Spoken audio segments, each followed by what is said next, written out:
Good evening. Online audible ആണോ?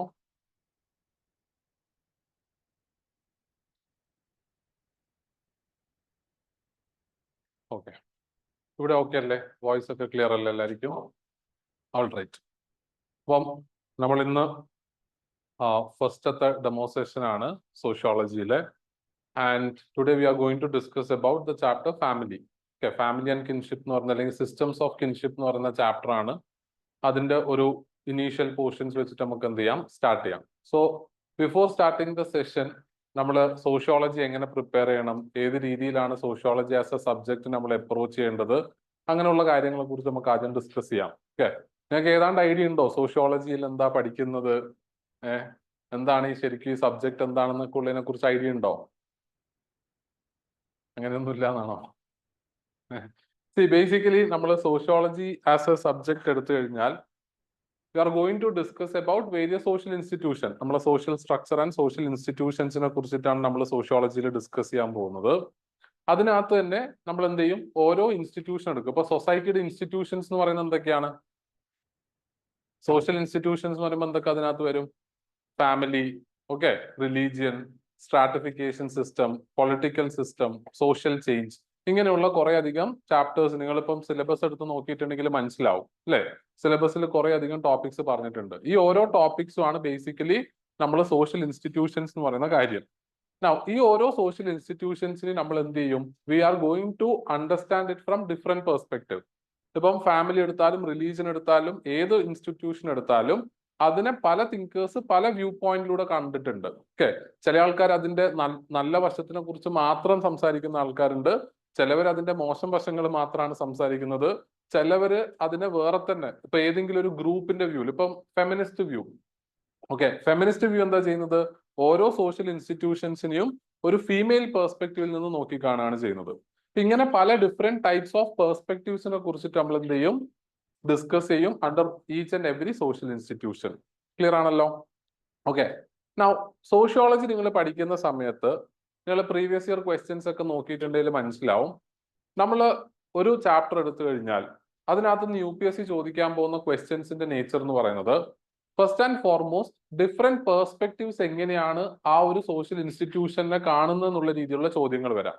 Say for example, Marxist view on family എന്താണ് എന്നുള്ള രീതിയിൽ UPSC ചോദിക്കാം. അല്ലെങ്കിൽ ഫംഗ്ഷണലിസ്റ്റുകൾ എങ്ങനെയാണ് ഫാമിലിനെ കാണുന്നത്, ഈ രീതിയിലുള്ള ക്വസ്റ്റ്യൻസ് UPSC ചോദിക്കാം. ഇതിനെയാണ് നമ്മൾ മോസ്റ്റ്ലി തിയറട്ടിക്കൽ ക്വസ്റ്റ്യൻസ് എന്ന് പറയുന്നത്. ഓക്കെ, സോ തിയറട്ടിക്കൽ ക്വസ്റ്റ്യൻസ് എന്ന് പറയുന്നത് മോസ്റ്റ്ലി എന്താണ്, ഇങ്ങനെ പെർസ്പെക്റ്റീവ്സിനെ ബേസ് ചെയ്തിട്ട് ഓരോ ഗ്രൂപ്പും ഈ ഫാമിലി എന്ന് പറയുന്ന ഇൻസ്റ്റിറ്റ്യൂഷൻ എങ്ങനെയാണ് കാണുന്നത് എന്നുള്ളത് നോക്കുന്നതിനെയാണ് നമ്മൾ തിയറട്ടിക്കൽ ക്വസ്റ്റ്യൻ എന്ന് പറയുന്നത്. ഇതല്ലാതെ സെക്കൻഡ് ടൈപ്പ് ഓഫ് ക്വസ്റ്റ്യൻ എന്ന് പറയുന്നത് എന്താണ്, dynamic question or general question നമ്മൾ പറയും. ബേസിക്കലി ഇപ്പൊ family as an institution, okay, അതിനകത്ത് ഒരുപാട് മാറ്റങ്ങൾ വരുന്നില്ലേ അല്ലെ? പഴയ ഒരു ഫാമിലി ആസ് എൻ ഇൻസ്റ്റിറ്റ്യൂഷനെയും ഇപ്പോഴത്തെ കാലത്തെ ഫാമിലി ആസ് എൻ ഇൻസ്റ്റിറ്റ്യൂഷൻ നമ്മൾ നോക്കുവാണെങ്കിൽ ഒത്തിരി ഡിഫറൻസ് വന്നിട്ടുണ്ട് അല്ലെ? ഇന്നത്തെ കാലത്ത് വീണ്ടും കൂടുതൽ ഡിഫറൻസസ് വന്നുകൊണ്ടിരിക്കുകയാണ്, റൈറ്റ്? ആഫ്റ്റർ ഗ്ലോബലൈസേഷൻ ഇന്നത്തെ കോണ്ടംപററി സിനാരിയോയിൽ പുതിയ പുതിയ ടൈപ്പ് ഓഫ് ഫാമിലി വരുന്നു അല്ലെ? സെയിം സെക്സ് ഫാമിലീസ് വരുന്നുണ്ട്, സിംഗിൾ പേരന്റ് ഫാമിലീസ് വരുന്നു. ഇനി ഒരു പ്രോപ്പർ കല്യാണം, ആ ഒരു മാരേജ് എന്ന് പറയുന്ന ഇൻസ്റ്റിറ്റ്യൂഷൻ ഇല്ലാത്ത രീതിയിലുള്ള families like live in relationships. അപ്പൊ ഇങ്ങനെ ഡിഫറെന്റ് വെറൈറ്റീസ് ഓഫ് ഇൻസ്റ്റിറ്റ്യൂഷൻസ് നമ്മളെ സൊസൈറ്റിയിൽ എന്ത് ചെയ്യുന്നുണ്ട്, വരുന്നുണ്ട്. അപ്പം ഈ മാറ്റങ്ങളെ കുറിച്ചും UPSC എന്ത് ചെയ്യാം, നിങ്ങൾക്ക് ചോദിക്കാം. ഇന്നത്തെ കാലത്ത് ഫാമിലി ആസ് എൻ ഇൻസ്റ്റിറ്റ്യൂഷനിൽ എന്തൊക്കെ മാറ്റങ്ങൾ കാണാം? ഓക്കെ, ഇന്ന് ഫാമിലി പഴയ പോലെ ഫംഗ്ഷൻ പെർഫോം ചെയ്യുന്നുണ്ടോ, അല്ല ഫാമിലിയിൽ ഫംഗ്ഷൻ ഒന്നും ഇല്ലാത്തൊരവസ്ഥ വരുന്നുണ്ടോ? ഇതിനാണ് നമ്മൾ dynamic questions or generic questions എന്ന് വിളിക്കുന്നത്. ക്ലിയർ ആവുന്നുണ്ടോ? ഓക്കെ, അപ്പം തിയറട്ടിക്കൽ ആയിട്ട് നിങ്ങൾക്ക് ചോദിക്കാം related to the perspectives as well as കുറച്ച് ഡൈനമിക് ഓർ ജനറിക് ആയിട്ട് നിങ്ങൾക്ക് ചോദിക്കാം. ഈ ജനറിക് ആയിട്ട് ചോദിക്കുന്ന സമയത്ത് നിങ്ങൾക്ക് കുറച്ചും കൂടി ഫ്രീഡം ഉണ്ട്. ഇൻ ദ സെൻസ് നിങ്ങൾക്ക് നിങ്ങളുടേതായ അനാലിസിസിലോ അല്ലെങ്കിൽ നിങ്ങൾ ഏതെങ്കിലും വായിച്ച ബുക്കിലോ ഏതെങ്കിലും വായിച്ച മെറ്റീരിയലിലോ നിങ്ങൾ കണ്ടിരിക്കുന്ന എന്തെങ്കിലും അനാലിസിസ് ഒക്കെ ഇവിടെ എഴുതാൻ പറ്റും. അതിൽ കുഴപ്പമില്ല. ഓൺലി തിങ് ഇസ് നിങ്ങൾ എന്ത് ചെയ്യാൻ പാടില്ല, നിങ്ങളുടെ കയ്യിൽ നിന്ന് ഇടാൻ പാടില്ല എന്നുള്ളതേ ഉള്ളൂ. ഓക്കെ, ജനറിക് ആയിട്ടുള്ള അതിന്റെ ഒരു പ്രോപ്പർ അനാലിസിസ് നിങ്ങൾക്ക് എന്ത് ചെയ്യാം, അവിടെ കൊടുക്കാം. ക്ലിയർ ആവുന്നുണ്ടോ? ഇനി ഇങ്ങനെയുള്ള ജനറിക് ക്വസ്റ്റ്യൻസിലാണ് പലരും നിങ്ങളിത് പറയുന്നിട്ടുണ്ടാവും കറണ്ട് അഫയേഴ്സ് ഇമ്പോർട്ടന്റ് ആണ്, അല്ലെങ്കിൽ കറണ്ട് അഫയേഴ്സ് ലിങ്കേജ് ഉണ്ട്. നമ്മൾ മനസ്സിലാക്കേണ്ട ഒരു കാര്യം, നിങ്ങൾ GS പഠിക്കുന്നത് പോലെയല്ല സോഷ്യോളജിയിൽ നിങ്ങൾ കറണ്ട് അഫയേഴ്സ് പഠിക്കേണ്ടത്. അല്ലെങ്കിൽ GS എന്ന് പഠിക്കുന്നതുമായിട്ട് ഒത്തിരി ഡിഫറെന്റ് ആണ് സോഷ്യോളജിയിൽ കറണ്ട് അഫയേഴ്സ്. സോഷ്യോളജിയിൽ കറണ്ട് അഫയേഴ്സിന്റെ ഇമ്പോർട്ടൻസ് വരുന്നത് രണ്ട് ആംഗിളിലാണ്. ഒന്ന്, ഞാനിപ്പം ഡിസ്കസ് ചെയ്ത പോലുള്ള ജനറിക് ക്വസ്റ്റ്യൻസ് ഉണ്ടല്ലോ, ആ ജനറിക് ക്വസ്റ്റ്യൻസിൽ നിങ്ങൾ എന്തെങ്കിലും ഒരു പോയിന്റ് പറയുമ്പം അതിനെ സബ്സ്റ്റാൻഷിയേറ്റ് ചെയ്യാൻ വേണ്ടി ഈ സമൂഹത്തിൽ നടക്കുന്ന ഏതെങ്കിലും ഒരു ഇൻസിഡന്റിനെയോ അല്ലെങ്കിൽ ഏതെങ്കിലും ഒരു ഇഷ്യൂവിനോ നിങ്ങൾക്ക് അവിടെ ഉപയോഗിക്കാം. ഐഡിയ മനസ്സിലാവുന്നുണ്ടോ? അല്ലെങ്കിൽ എന്തെങ്കിലും സ്റ്റാറ്റിസ്റ്റിക്സ് ആവാം, അങ്ങനെയുള്ള പല രീതിയിലുള്ള എക്സാമ്പിൾസ് നിങ്ങൾക്ക് ഉപയോഗിക്കാം. ആ എക്സാമ്പിൾസിന് വേണ്ടിയിട്ടാണ് നമ്മൾ മോസ്റ്റ്ലി കറണ്ട് അഫയേഴ്സ് ആയിട്ട് കണക്ട് ചെയ്യണം നമ്മൾ പറയുന്നത്. ആൻഡ് അവിടെ ഏറ്റവും ലേറ്റസ്റ്റ് ആയിട്ട് നടന്ന ഇൻസിഡന്റ് നിങ്ങൾ എഴുതണം എന്ന് യാതൊരു നിർബന്ധവുമില്ല. ഈ കഴിഞ്ഞൊരു 5-6 വർഷങ്ങളുടെ ഇടയിൽ വളരെ ഫേമസ് ആയിട്ടുള്ള ഇഷ്യൂ എഴുതിയാലും നിങ്ങൾക്ക് എന്ത് കിട്ടും, മാർക്ക് കിട്ടും. അവിടെ ഒരിക്കലും എക്സാമിനർ ഏറ്റവും ലേറ്റസ്റ്റ് ആണോ നിങ്ങൾ എഴുതിയിരിക്കുന്നത് അല്ലയോ എന്നുള്ളത് നോക്കിയിട്ടല്ല മാർക്ക് ഇടുന്നത്. നിങ്ങൾ ആ എക്സാമ്പിൾ കൊണ്ടുവരുന്നുണ്ടോ ഇല്ലയോ എന്നുള്ളതേ അവർ നോക്കുള്ളൂ. അതിപ്പോ നിങ്ങൾ 10 വർഷം മുമ്പുള്ളതായാലും കുഴപ്പമില്ല, അത് ഈ ഒരു കഴിഞ്ഞ വർഷം നടന്നതായാലും കുഴപ്പമില്ല, ഇറ്റ് ഡസന്റ് മാറ്റർ. ആ എക്സാമ്പിൾ നിങ്ങൾ കൊണ്ടുവരണം. ഐഡിയ മനസ്സിലായോ? ഇങ്ങനെയാണ് കറണ്ട് അഫയേഴ്സ് നോക്കേണ്ടത്. അല്ലാതെ GS പോലെ നമ്മൾ ഏതെങ്കിലും ഒരു കമ്പൈലേഷൻ എടുത്തിട്ട് പഠിക്കേണ്ട ആവശ്യമില്ല. ക്ലിയർ? ഇനി സെക്കൻഡ് പേപ്പർ വരുമ്പം കറണ്ട് അഫയേഴ്സിന്റെ ഇമ്പോർട്ടൻസ് വരുന്നതോ അല്ലെങ്കിൽ കറണ്ട് അഫയേഴ്സും കൂടി ഇൻക്ലൂഡ് ചെയ്യണം നമ്മൾ പറയാനുള്ള കാരണം, ഇപ്പം നമ്മളുടെ ചുറ്റും നടക്കുന്ന പല പോളിസീസ് അല്ലെങ്കിൽ പുതിയതായി വരുന്ന പോളിസീസ് ഉണ്ടാവും അല്ലെ, അല്ലെങ്കിൽ എന്തെങ്കിലും ഒരു ഇഷ്യൂ ഉണ്ടാവും. സേ ഫോർ എക്സാമ്പിൾ ഇപ്പം മലയാള സിനിമയിൽ ഇപ്പം ഹേമ കമ്മിറ്റി റിപ്പോർട്ട് വന്നു അല്ലെ, അതിനെക്കുറിച്ച് ചില സമയത്ത് UPSC എന്ത് ചെയ്യാം, ഇതിനൊരു സോഷ്യോളജിക്കൽ വ്യൂ പോയിന്റിലൂടെ നോക്കി കാണണം എന്ന് പറഞ്ഞിട്ട് നിങ്ങൾക്ക് എന്ത് ചെയ്യാം, ചോദ്യം ചോദിക്കാം. അങ്ങനെ അതിനൊരു സോഷ്യോളജിക്കൽ പോയിന്റ് ഓഫ് വ്യൂയിലൂടെ നിങ്ങൾ എങ്ങനെ കാണും? അതിനൊക്കെ എവിടുന്നെങ്കിലും ഒരു സോഴ്സ് നിന്ന് പഠിക്കാൻ പറ്റിയതാണോ? അങ്ങനെ പഠിക്കാൻ പറ്റുമോ? ഇല്ല. മറിച്ച് ഇങ്ങനെയുള്ള കറണ്ട് ഇഷ്യൂസ് റിലേറ്റഡ് ആയിട്ടുള്ള ക്വസ്റ്റ്യൻസിനകത്ത് നിങ്ങളുടെ ഒരു സോഷ്യോളജിക്കൽ പോയിന്റ് ഓഫ് വ്യൂല് അതിനെ നോക്കിക്കാണാൻ പറയുമ്പം നമ്മൾ ഈ പേപ്പർ 1 പല തിയറീസും പെർസ്പെക്റ്റീവ്സും പഠിക്കുന്നില്ലേ, ആ പെർസ്പെക്റ്റീവ്സ് എങ്ങനെയാണ് ഓരോ കാര്യത്തിനെ കുറിച്ചും ചിന്തിക്കുക എന്നുള്ളത് നമുക്ക് മനസ്സിലാവുമല്ലോ. അത് വെച്ച് നമ്മൾ കണക്ട് ചെയ്ത് എഴുതേണ്ട ആവശ്യമുള്ളൂ. മീനിങ് നമ്മളൊരു ഫ്രെയിം വർക്ക് ഡെവലപ്പ് ചെയ്യുക. ഇപ്പൊ ഒരു ഉദാഹരണം പറയുകയാണെങ്കിൽ നമ്മൾ ഹേമ കമ്മിറ്റി റിപ്പോർട്ട് തന്നെ എടുക്കാം. ഓക്കെ, അതിനൊരു സോഷ്യോളജിക്കൽ ആംഗിളിൽ കാണാന്ന് പറയുമ്പം നിങ്ങൾക്ക് വേണമെന്നുണ്ടെങ്കിൽ ഒരു മാർക്സിസ്റ്റ് വ്യൂ പോയിന്റിൽ കാണാം, ഫങ്ഷണലിസ്റ്റ് വ്യൂ പോയിന്റിൽ കാണാം, ഫെമിനിസ്റ്റ് വ്യൂ പോയിന്റിൽ കാണാം. ജനറൽ ആയിട്ട് നമ്മൾ ഡിസ്കസ് ചെയ്യുന്ന പല ആംഗിൾസ് ഉണ്ടല്ലോ, political power, right, economic power, ഇങ്ങനെയുള്ള പല രീതിയിൽ അതിനെ കാണുമ്പോൾ നിങ്ങൾക്ക് ഓട്ടോമാറ്റിക്കലി പോയിന്റ്സ് കിട്ടും. ഇപ്പൊ ഞാൻ പറയുമ്പോൾ നിങ്ങൾക്ക് പോയിന്റ്സ് കിട്ടൂല, കാരണം നമ്മൾ അതിനെ കുറിച്ചൊന്നും ഡിസ്കസ് ചെയ്യാത്തത് കൊണ്ട്.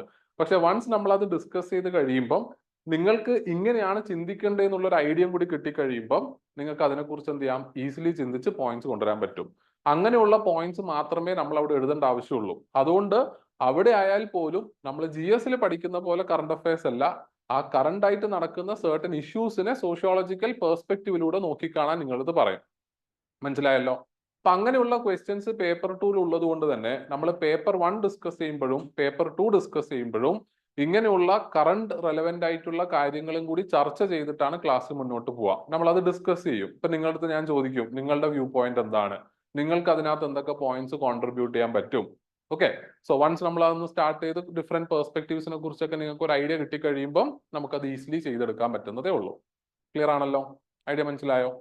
ഇനി അടുത്തൊരു കാര്യം, നമ്മൾ എങ്ങനെ പഠിക്കണം എന്നുള്ളതിനെ കുറിച്ചിട്ടാണ്. പലപ്പോഴും എല്ലാവരും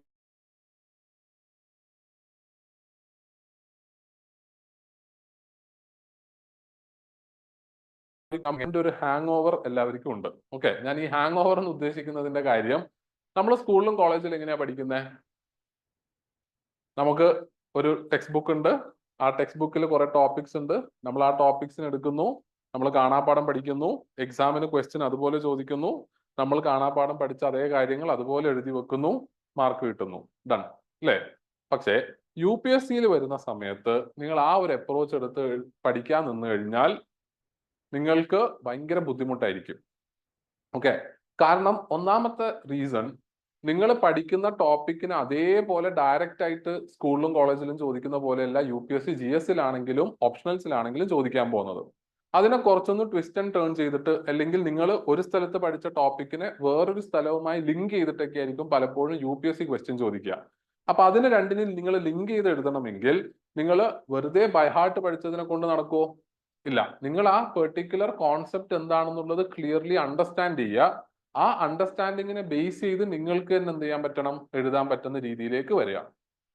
ഒരിക്കലും ബൈ ഹാർട്ട് പഠിക്കാൻ വേണ്ടി എന്ത് ചെയ്യരുത്? ശ്രമിക്കരുത്. നിങ്ങൾ കോൺസെപ്ച്വലി അതിനെക്കുറിച്ച് ക്ലിയർ ആയിരിക്കുക. ഇപ്പൊ ഞാൻ സോഷ്യോളജി വളരെ സ്പെസിഫിക് ആയി പറയുകയാണെങ്കിൽ, നമ്മൾ ഓരോ ടോപ്പിക്ക് കവർ ചെയ്യുമ്പോഴും നിങ്ങൾ ആ ടോപ്പിക്കിലെ കോൺസെപ്റ്റ് എന്താണെന്ന് മനസ്സിലാക്കുക. രണ്ടാമത്തെ കാര്യം, ആ ടോപ്പിക്കിലുള്ള സർട്ടൻ കീവേഡ്സ് ഉണ്ടാവും. ഓക്കെ, ഇപ്പം ഫാമിലിനെ കുറിച്ച് പഠിക്കുമ്പോൾ സോഷ്യലൈസേഷൻ, അങ്ങനെ കുറെ കീവേഡ്സ് നമ്മൾ ഡിസ്കസ് ചെയ്യും. ഈ കോൺസെപ്റ്റ് മനസ്സിലാക്കുക, കീവേഡ്സും മനസ്സിലാക്കുക, കീവേഡ്സിനെ റീപ്രൊഡ്യൂസ് ചെയ്യുന്ന രീതിയിൽ അത് ഓർത്ത് വെക്കുക. ഇത് രണ്ടും കൂടി മിക്സ് ചെയ്ത് നിങ്ങളുടേതായ രീതിയിൽ നിങ്ങൾ അത് എഴുതിയാൽ മതി. അല്ലാതെ നമ്മൾ നോട്ടിൽ കൊടുത്തിരിക്കുന്ന പോലെ അതെന്ത് ചെയ്യേണ്ട ആവശ്യമില്ല. അതേപടി പോയിന്റ് ബൈ പോയിന്റ് ആയിട്ട് നിങ്ങൾ എഴുതേണ്ട ഒരു ആവശ്യവും വരുന്നില്ല. ക്ലിയർ ആണോ? ഐഡിയ മനസ്സിലായോ? ഓക്കെ, അപ്പം ആ ഒരു ബൈഹാർട്ട് പഠിക്കുക, എഴുതുക എന്നുള്ള കോൺസെപ്റ്റിൽ നിന്ന് മാറി ഇൻസ്റ്റഡ് നിങ്ങൾ എന്ത് ചെയ്യണം? കാര്യങ്ങൾ മനസ്സിലാക്കുക, കീവേഡ്സ് ഓർത്ത് വെക്കുക, നിങ്ങളതായ രീതിയിൽ ആ കീവേഡ്സ് ഉൾപ്പെടുത്തിക്കൊണ്ട് എന്ത് ചെയ്യാം? ആൻസേഴ്സ് എഴുതുക. ക്ലിയർ അല്ലേ? ഡൗട്ട് ഉണ്ടോ ആയിരിക്കും? എനിവൺ? എന്തെങ്കിലും ഡൗട്ട്? ഓക്കെ, ഇത്രേ ഉള്ളൂ. വളരെ സിമ്പിൾ ആണ്. ഓക്കെ, അതിന്റെ മനസ്സിലായോ? പിന്നെ ഞാൻ തുടക്കത്തിലെ കുറച്ച് കാര്യങ്ങൾ നിങ്ങളടുത്ത് പറയാം. ഓക്കെ, നിങ്ങൾ പഠിച്ചു തുടങ്ങുന്ന സമയത്ത് എസ്പെഷ്യലി ഒരു ഫസ്റ്റ് ചാപ്റ്റർ ഒക്കെ കഴിയുന്നവരെ നിങ്ങൾക്ക് ഈ സബ്ജക്റ്റുമായിട്ടൊന്ന് യൂസ്ഡ് ആവാനുള്ള ഒരു ടൈം എടുക്കും. ഓക്കെ, രണ്ടാമത്തെ കാര്യം, നിങ്ങൾ ഇതുവരെ പഠിച്ചു വന്ന രീതിയിൽ നിന്ന് മാറി പഠിക്കുന്നതിൻ്റെയും ഒരു ഡിഫറൻസ് ഉണ്ടാവും. ഓക്കെ, അപ്പം ഫസ്റ്റ് ചാപ്റ്റർ ഒക്കെ കഴിയുമ്പോഴത്തേക്ക് നിങ്ങൾ കുറച്ചും കൂടി നിങ്ങൾക്ക് ഒരു ഐഡിയ കിട്ടും ഇത് എങ്ങനെ പഠിക്കണം. ഫസ്റ്റ് ചാപ്റ്റർ അല്ല, ബേസിക്കലി ഫസ്റ്റ് ചാപ്റ്റർ കഴിഞ്ഞിട്ടുള്ള ഫസ്റ്റ് ടെസ്റ്റും കൂടി കഴിയുമ്പോഴത്തേക്ക് നിങ്ങൾക്ക് കൃത്യമായി മനസ്സിലാവും, ഓക്കെ ഇത് ഇങ്ങനെയാണ് പഠിക്കേണ്ടത്, നമ്മൾ ഇങ്ങനെ പഠിച്ചു കഴിഞ്ഞാൽ ഇത് റീപ്രൊഡ്യൂസ് ചെയ്യാൻ പറ്റില്ല. അപ്പൊ ഇതിനെ കുറച്ചും കൂടി മനസ്സിലാക്കി പഠിക്കുക, ക്വസ്റ്റ്യന്റെ ഡിമാൻഡ് അനുസരിച്ച് ആൻസേഴ്സ് എഴുതുക. അപ്പൊ ആ ഒരു ഐഡിയ കിട്ടിക്കഴിയുമ്പോഴത്തേക്ക് ബൈ ഒരു സെക്കൻഡ് ഓർ തേർഡ് ചാപ്റ്റർ നിങ്ങൾക്ക് കുറച്ചും കൂടി കംഫർട്ടബിൾ ആയി തുടങ്ങും. ഓക്കെ, സോ ഫസ്റ്റ് തന്നെ നിങ്ങൾ എന്ത് ചെയ്യാൻ പാടില്ല? നിങ്ങളിൽ ഒരുപാട് പ്രഷർ കൊടുക്കാൻ പാടില്ല. ഓക്കെ, നിങ്ങൾ മനസ്സിലാക്കുക എങ്ങനെ ഇത് പഠിക്കേണ്ടത്. ബിക്കോസ് നിങ്ങൾ ഇതുവരെ പഠിച്ചതിനകത്തൊന്ന് ഡിഫറെന്റ് ആയിട്ടാണ് പഠിക്കേണ്ടത്, പുതിയൊരു സബ്ജക്റ്റ് ആണ്. അപ്പൊ അതിൻ്റെതായ കുറച്ച് ഡീറ്റെയിൽസ് നിങ്ങൾ ഒന്ന് കണക്ട് ചെയ്ത് വരുമ്പോഴേ നിങ്ങൾക്ക് ആ സബ്ജക്ട് കുറച്ചും കൂടി കംഫർട്ടബിൾ ആയിട്ട് ഫീൽ ചെയ്യുള്ളൂ. ഇത് എല്ലാവർക്കും തോന്നുന്ന പ്രശ്നമല്ല. ചില ആൾക്കാർ എൻ്റെ അടുത്ത് ഇങ്ങനെ വന്ന് പറയാറുണ്ട്, ആ തുടങ്ങുന്ന സമയത്ത് ഭയങ്കര ബുദ്ധിമുട്ടായിരുന്നു, പക്ഷെ 2-3 ചാപ്റ്റർ കഴിഞ്ഞപ്പോഴത്തേക്ക് സെറ്റായി. അപ്പം തുടക്കത്തിൽ അവർ ഭയങ്കര പേടിച്ചു, കുറെ ടെൻഷനൊക്കെ ആയിരുന്നു. അങ്ങനെ ടെൻഷൻ ആവേണ്ട ആവശ്യമില്ല എന്നുള്ളതാണ് ഞാൻ പറഞ്ഞു വരുന്ന കാര്യം. ക്ലിയർ അല്ലേ? ഐഡിയ മനസ്സിലായോ? ഓക്കെ, സോ നമുക്ക് ബാക്കി ഓൺ ദ ഗോ നമ്മൾ ഓരോ ടോപ്പിക്ക് കഴിയുമ്പോഴും അതിനകത്ത് എങ്ങനെയൊക്കെ ക്വസ്റ്റ്യൻസ് വരാം, ഓക്കെ ഏതൊക്കെ രീതിയിൽ നിങ്ങൾക്ക് അതിന് ആൻസേഴ്സ് എഴുതാന്നൊക്കെ ഉള്ളത് ഞാൻ പറഞ്ഞു തരാം. ഓക്കെ, സോ ഫാമിലി എന്ന് പറയുന്ന ചാപ്റ്ററിൽ നമുക്ക് സ്റ്റാർട്ട് ചെയ്യാം. സിസ്റ്റം ഓഫ് കിൻഷിപ്പ് അത്യാവശ്യം ലെങ്തി ആയിട്ടുള്ള ഒരു ചാപ്റ്റർ ആണ്, പക്ഷെ അത്യാവശ്യം ലൈറ്റ് ആയിട്ടുള്ള സിമ്പിൾ ആയിട്ടുള്ള ഒരു ചാപ്റ്റർ ആണ്. അതിന്റെ ബേസിക് റീസൺ, നമ്മളെല്ലാവരും ഒരു ഫാമിലിയുടെ അല്ലെങ്കിൽ ഓരോ ഫാമിലീസിന്റെ പാർട്ട് ആയതുകൊണ്ട് നമുക്ക് comparatively it will be easier to understand. Okay, so basically when it comes to family, you need to understand that family എന്ന് പറയുന്ന ഇൻസ്റ്റിറ്റ്യൂഷൻ, ഓക്കെ നമ്മളൊരു സമൂഹത്തെ എടുത്തു കഴിഞ്ഞാൽ ഫാമിലിയുടെ റെലവൻസ് ഓർ ഇമ്പോർട്ടൻസ് എവിടെയാ വരുന്നത്? നമ്മൾ സമൂഹം എടുത്തു കഴിഞ്ഞാൽ നമ്മൾ പറയില്ല ആദ്യം സ്വയം നന്നാവണം, പിന്നെ എന്തിനാ നന്നാക്കേണ്ടത്? സ്വന്തം കുടുംബത്തെ നന്നാക്കണം, അത് കഴിഞ്ഞിട്ട് സമൂഹത്തെ നന്നാക്കണം. ഇത് ബേസിക്കലി എന്താന്ന് വെച്ചാൽ ഈ സമൂഹം കോൺസ്റ്റിറ്റ്യൂട്ട് ഓഫ് ഇൻഡിവിജ്വൽസ് അല്ലെ, അതാണ് ഏറ്റവും ബേസിക് ലെവലിൽ നമുക്ക് പറയാൻ പറ്റുന്നത് ഇൻഡിവിജ്വൽസ് ആണ്. അത് കഴിഞ്ഞാൽ ഒരു സോഷ്യൽ ഗ്രൂപ്പായിട്ട്, ഒരു ഗ്രൂപ്പായിട്ട് സമൂഹത്തിന്റെ ബേസിക് യൂണിറ്റ് എന്ന് പറയുന്നത് എന്താണ്? ഫാമിലിയാണ്. അതാണ് ഫാമിലിയുടെ ഏറ്റവും വലിയ റെലവൻസ്. ഇപ്പം ഒരു സൊസൈറ്റി എന്താണ് നമ്മളടുത്ത് ചോദിച്ചാൽ, it consist of different families and families constitute the basic unit of society. ഇൻഡിവിജ്വലിനെ നമ്മളൊരു ബേസിക് യൂണിറ്റ് ഓഫ് സൊസൈറ്റി എന്ന് പറയില്ല, കാരണം അത് ഇൻഡിവിജ്വൽ ആയിട്ടാണ്. ഒരു സോഷ്യൽ ഗ്രൂപ്പ് ആയിട്ടുള്ള ഒരു ബേസിക് യൂണിറ്റ് ഓഫ് സൊസൈറ്റി എന്ന് പറയുന്നത് എന്താണ്? ഫാമിലിയാണ്. ഇപ്പൊ പഴയ കാലത്ത് നിങ്ങൾ നോക്കിക്കഴിഞ്ഞാലും ഓരോ ഫാമിലീസ് ആയിട്ടാണ് എന്ത് ചെയ്യുന്നത്? എക്സിസ്റ്റ് ചെയ്തുകൊണ്ടിരുന്നത്. ഓരോ സമൂഹം അല്ലെങ്കിൽ ഓരോ സൊസൈറ്റി എന്ന് പറയുന്നത് തന്നെ ബേസിക്കലി എന്തായിരുന്നു? ഫാമിലി ആയിരുന്നു. ഇനി അതിന്റെ ഒരു ലാർജർ പിക്ചർ നമ്മൾ എടുക്കുമ്പോൾ കുറെ ഫാമിലീസ് അടങ്ങുന്ന ഒരു ജോഗ്രഫിക്കൽ റീജിയൻ ആണ് ഒരു സമൂഹമായി മാറിയത് അല്ലെ. പിന്നീട് അത് സിവിലൈസേഷൻസ് വന്നപ്പോഴത്തേക്ക് നിങ്ങൾ നോക്കുക, സിവിലൈസേഷൻസ് ബേസിക്കലി കോൺസ്റ്റിറ്റ്യൂട്ട് ഓഫ് എന്താണ്? Different families. ക്ലിയർ? അപ്പം family is basic unit of society. Clear അല്ലേ? ഇനി ഫാമിലി എന്ന് പറയുന്ന ഇൻസ്റ്റിറ്റ്യൂഷൻ നമ്മൾ എടുത്തു കഴിഞ്ഞാൽ എന്താണ് ഫാമിലി? What is family? ഒരു സോഷ്യോളജിക്കൽ എക്സ്പ്ലനേഷൻ ഓഫ് ഫാമിലി എന്ന് പറയുന്നത് എന്താണ്? എന്താണ് സോഷ്യോളജിക്കൽ എക്സ്പ്ലനേഷൻ ഓഫ് ഫാമിലി?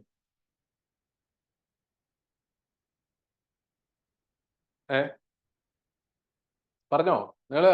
പിന്നെ ഒരു കാര്യം കൂടി ഉണ്ട് കേട്ടോ, ക്ലാസ്സില് ഇത് സോഷ്യോളജി ക്ലാസ്സിന്റെയും കൂടി ആണ്.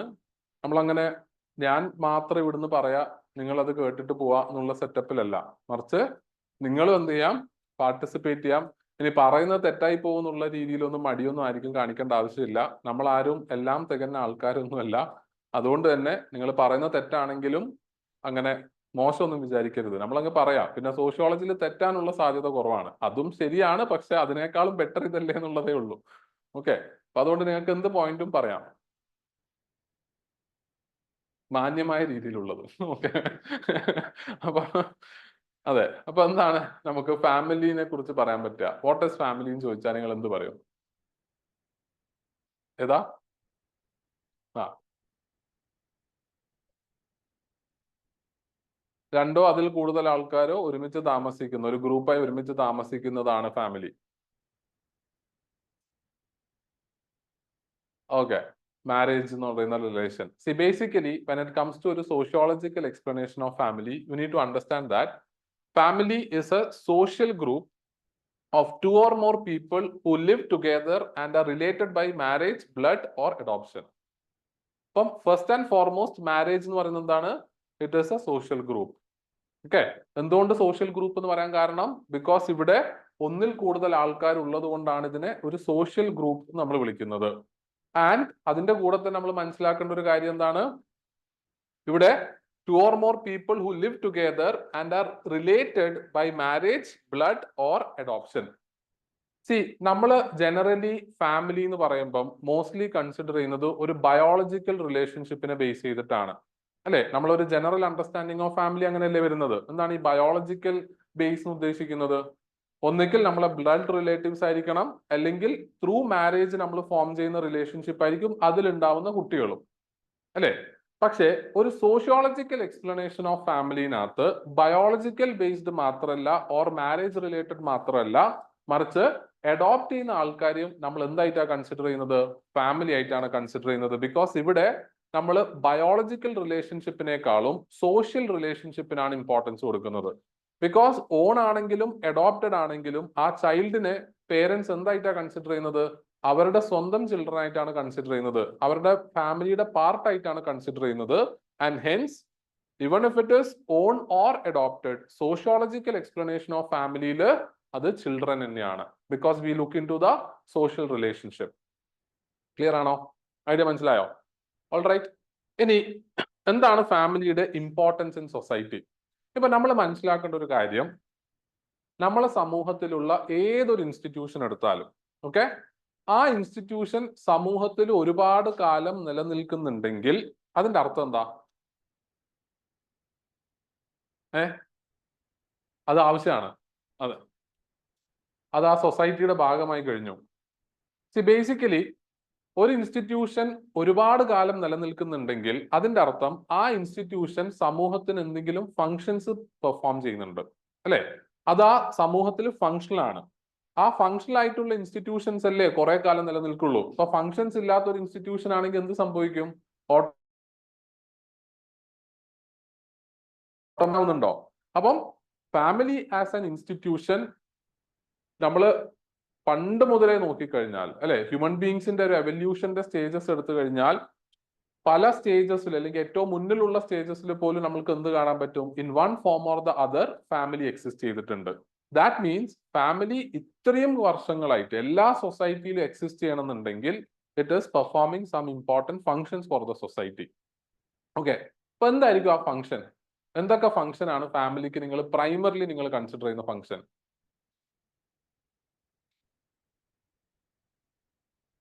മോൾഡിങ് എ സിറ്റിസൺ അല്ലെ, സൊസൈറ്റിയുടെ ആസ്പെക്ട് നമ്മൾ ചിന്തിക്കണം. സൊസൈറ്റിക്കുള്ള ഫങ്ഷൻ എന്താണ്? ആ ഉം, ആ ആ ആ ഓക്കെ.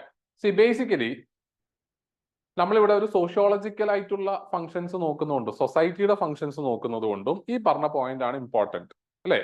ഒരു ഫാമിലി ചെയ്യുന്ന ഏറ്റവും ഇമ്പോർട്ടന്റ് റോൾ എന്ന് പറയുന്നത് ആ ഫാമിലിയിലുള്ള കുട്ടികൾക്ക് നമ്മളുടെ സൊസൈറ്റിയുടെ നോംസും വാല്യൂസും പകർന്നു കൊടുക്കുക എന്നുള്ളതാണ്. എന്താണ് ഈ നോംസ് വാല്യൂസ് എന്നൊക്കെ പറയുന്നത്?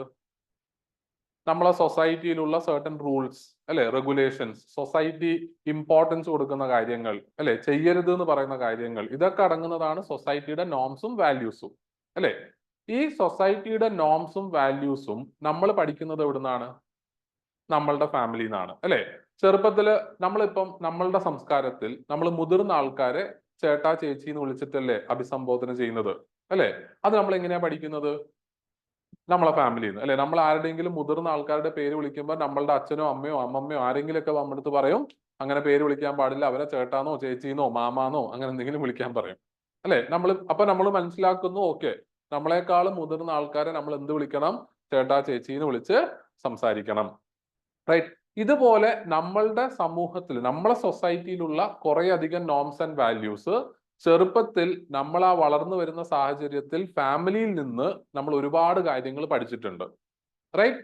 ഇങ്ങനെ ഒരുപാട് കാര്യങ്ങൾ എങ്ങനെ നമ്മളുടെ സൊസൈറ്റിയിൽ ബിഹേവ് ചെയ്യണം എന്നുള്ള കാര്യങ്ങൾ നമ്മൾക്ക് പഠിക്കാൻ പറ്റിയത് കൊണ്ട് തന്നെ നമ്മൾ വലുതായി നമ്മൾ സൊസൈറ്റിയിലേക്ക് ഇറങ്ങി ചെല്ലുമ്പം നമുക്ക് സൊസൈറ്റി ആയിട്ട് മിങ്കിൾ ചെയ്യാനും സൊസൈറ്റിയിൽ അഡ്ജസ്റ്റ് ചെയ്യാനും വലിയ ബുദ്ധിമുട്ടുണ്ടോ?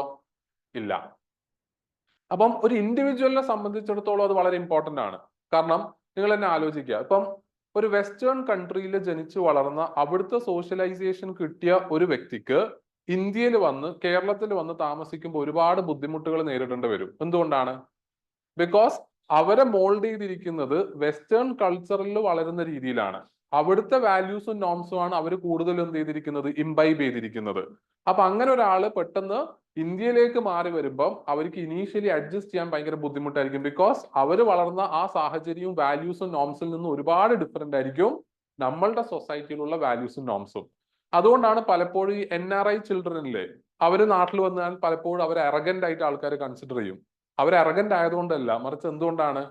അവരുടെ സോഷ്യലൈസേഷൻ ആ സമൂഹത്തിനനുസരിച്ചിട്ടാണ്. അങ്ങനെ ഒരാൾ ഇവിടെ വന്നിട്ട് അതേപോലെ ബിഹേവ് ചെയ്യുമ്പോൾ നമ്മൾക്ക് അത് എന്തായിട്ട് തോന്നാം? അറഗൻസ് ആയിട്ട് എന്ത് ചെയ്യാം? ഫീൽ ചെയ്യാം. ക്ലിയർ ആയോ?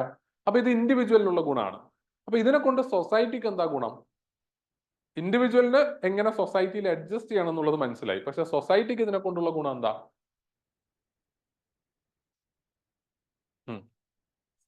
അതെ, സൊസൈറ്റിയിൽ എന്ത് കൊണ്ടുവരാൻ പറ്റും? ഓർഡറും സ്റ്റെബിലിറ്റിയും കൊണ്ടുവരാം. എപ്പോഴും നമ്മളുടെ സൊസൈറ്റി എന്തിനാ ശ്രമിച്ചുകൊണ്ടിരിക്കുന്നത്? എപ്പോഴും നിരന്തരമായി ശ്രമിച്ചുകൊണ്ടിരിക്കുന്നത് എന്തിനാണെന്നറിയോ? ഓർഡറും സ്റ്റെബിലിറ്റിയും കീപ്പ് ചെയ്യാനാണ്. ഓക്കെ, നമ്മളെ സൊസൈറ്റിയിൽ ഒരുപാട് ലോസ് ഇല്ലേ? സൊസൈറ്റിയുടെ ലോസും ഉണ്ട്, ലീഗൽ ആയിട്ടുള്ള ലോസും ഉണ്ട്. ഈ ലോസിന്റെ ഉദ്ദേശം എന്താ? നിയമങ്ങൾ എന്തിനു വേണ്ടിയിട്ടാണ്? എന്തിനു വേണ്ടിയാ നിയമങ്ങൾ? നമ്മളെപ്പോഴും നിങ്ങൾ ആലോചിക്കുന്ന ഒരു കാര്യമാണ്, എന്തിനാണ് ഈ നിയമങ്ങൾ? മോറൽ ആസ്പെക്ട് ആണോ? അപ്പൊ നിങ്ങൾ ആലോചിക്കുക, അതായത് ഞാനൊരു വഴിയിലേക്ക് കൂടി ബൈക്ക് ഓടിച്ചു പോകുമ്പോൾ എനിക്ക് തോന്നുകയാണ് ഞാൻ നേർവഴിയിൽ പോയി കഴിഞ്ഞാൽ ചുറ്റി വളഞ്ഞു വരണം. ഓക്കെ, ഇവിടുന്ന് ഞാൻ റോങ് സൈഡിൽ പോയി കഴിഞ്ഞാൽ എനിക്ക് ആകെ കുറച്ച് ദൂരെ പോകണ്ടുള്ളൂ, എന്നിട്ട് എനിക്ക് അപ്പുറത്തെ ലൈനിലേക്ക് കയറാം, റൈറ്റ്. ഞാൻ അങ്ങനെ കയറി പോകുമ്പം പോലീസ് വരുന്നു, എന്നെ പിടിക്കുന്നു, അവരെനിക്ക് ഫൈൻ അടിക്കുന്നു അല്ലെ. ഞാൻ ആ ഫൈൻ അടക്കുന്നു. റൈറ്റ്? എന്തുകൊണ്ടാണ് ഈ ലോ ഞാനും നിങ്ങളും എല്ലാം പാലിക്കുന്നത് എന്തിനു വേണ്ടിയിട്ടാണ്? സൊസൈറ്റിയിലെ ഇൻസ്ട്രക്ഷൻസ് ആണ് അല്ലെ? സി, നമ്മൾ ഇത് ചെയ്യുന്നത് പലപ്പോഴും അൺകോൺഷ്യസ് ആയിട്ടോ സബ് കോൺഷ്യസ് ആയിട്ടോ ആണ് അല്ലെ? അവര് ചോദിക്കുന്നു, നമ്മൾ പൈസ എടുത്ത് കൊടുക്കുന്നു. നമ്മൾ എപ്പോഴും ചോദിക്കുന്നുണ്ടോ, നിങ്ങൾ ആരാ എന്റെ അടുത്ത് ചോദിക്കാൻ, എനിക്ക് ഇഷ്ടമുള്ള പോലെ ഞാൻ ചെയ്യും, നമ്മൾ ചോദിക്കുന്നുണ്ടോ? ഇല്ല. കാരണം ഈ സമൂഹത്തിലുള്ള നിയമങ്ങളൊക്കെ ഉണ്ടാക്കിയിരിക്കുന്നത് എന്തിനെ ബേസ് ചെയ്തിട്ടാണ്? ഈ സമൂഹത്തിലുള്ള സ്റ്റെബിലിറ്റിയും ഓർഡറും മെയിൻറ്റെയിൻ ചെയ്യാനാണ്. നമ്മൾ ഇവിടെ എന്താ ചെയ്യുന്നത്? നമ്മളുടെ ഫ്രീഡത്തിന്റെ ഒരു പാർട്ട് ആർക്ക് കൊടുക്കുകയാണ്? ഗവൺമെന്റിനും പോലീസിനും കൊടുക്കുകയാണ്.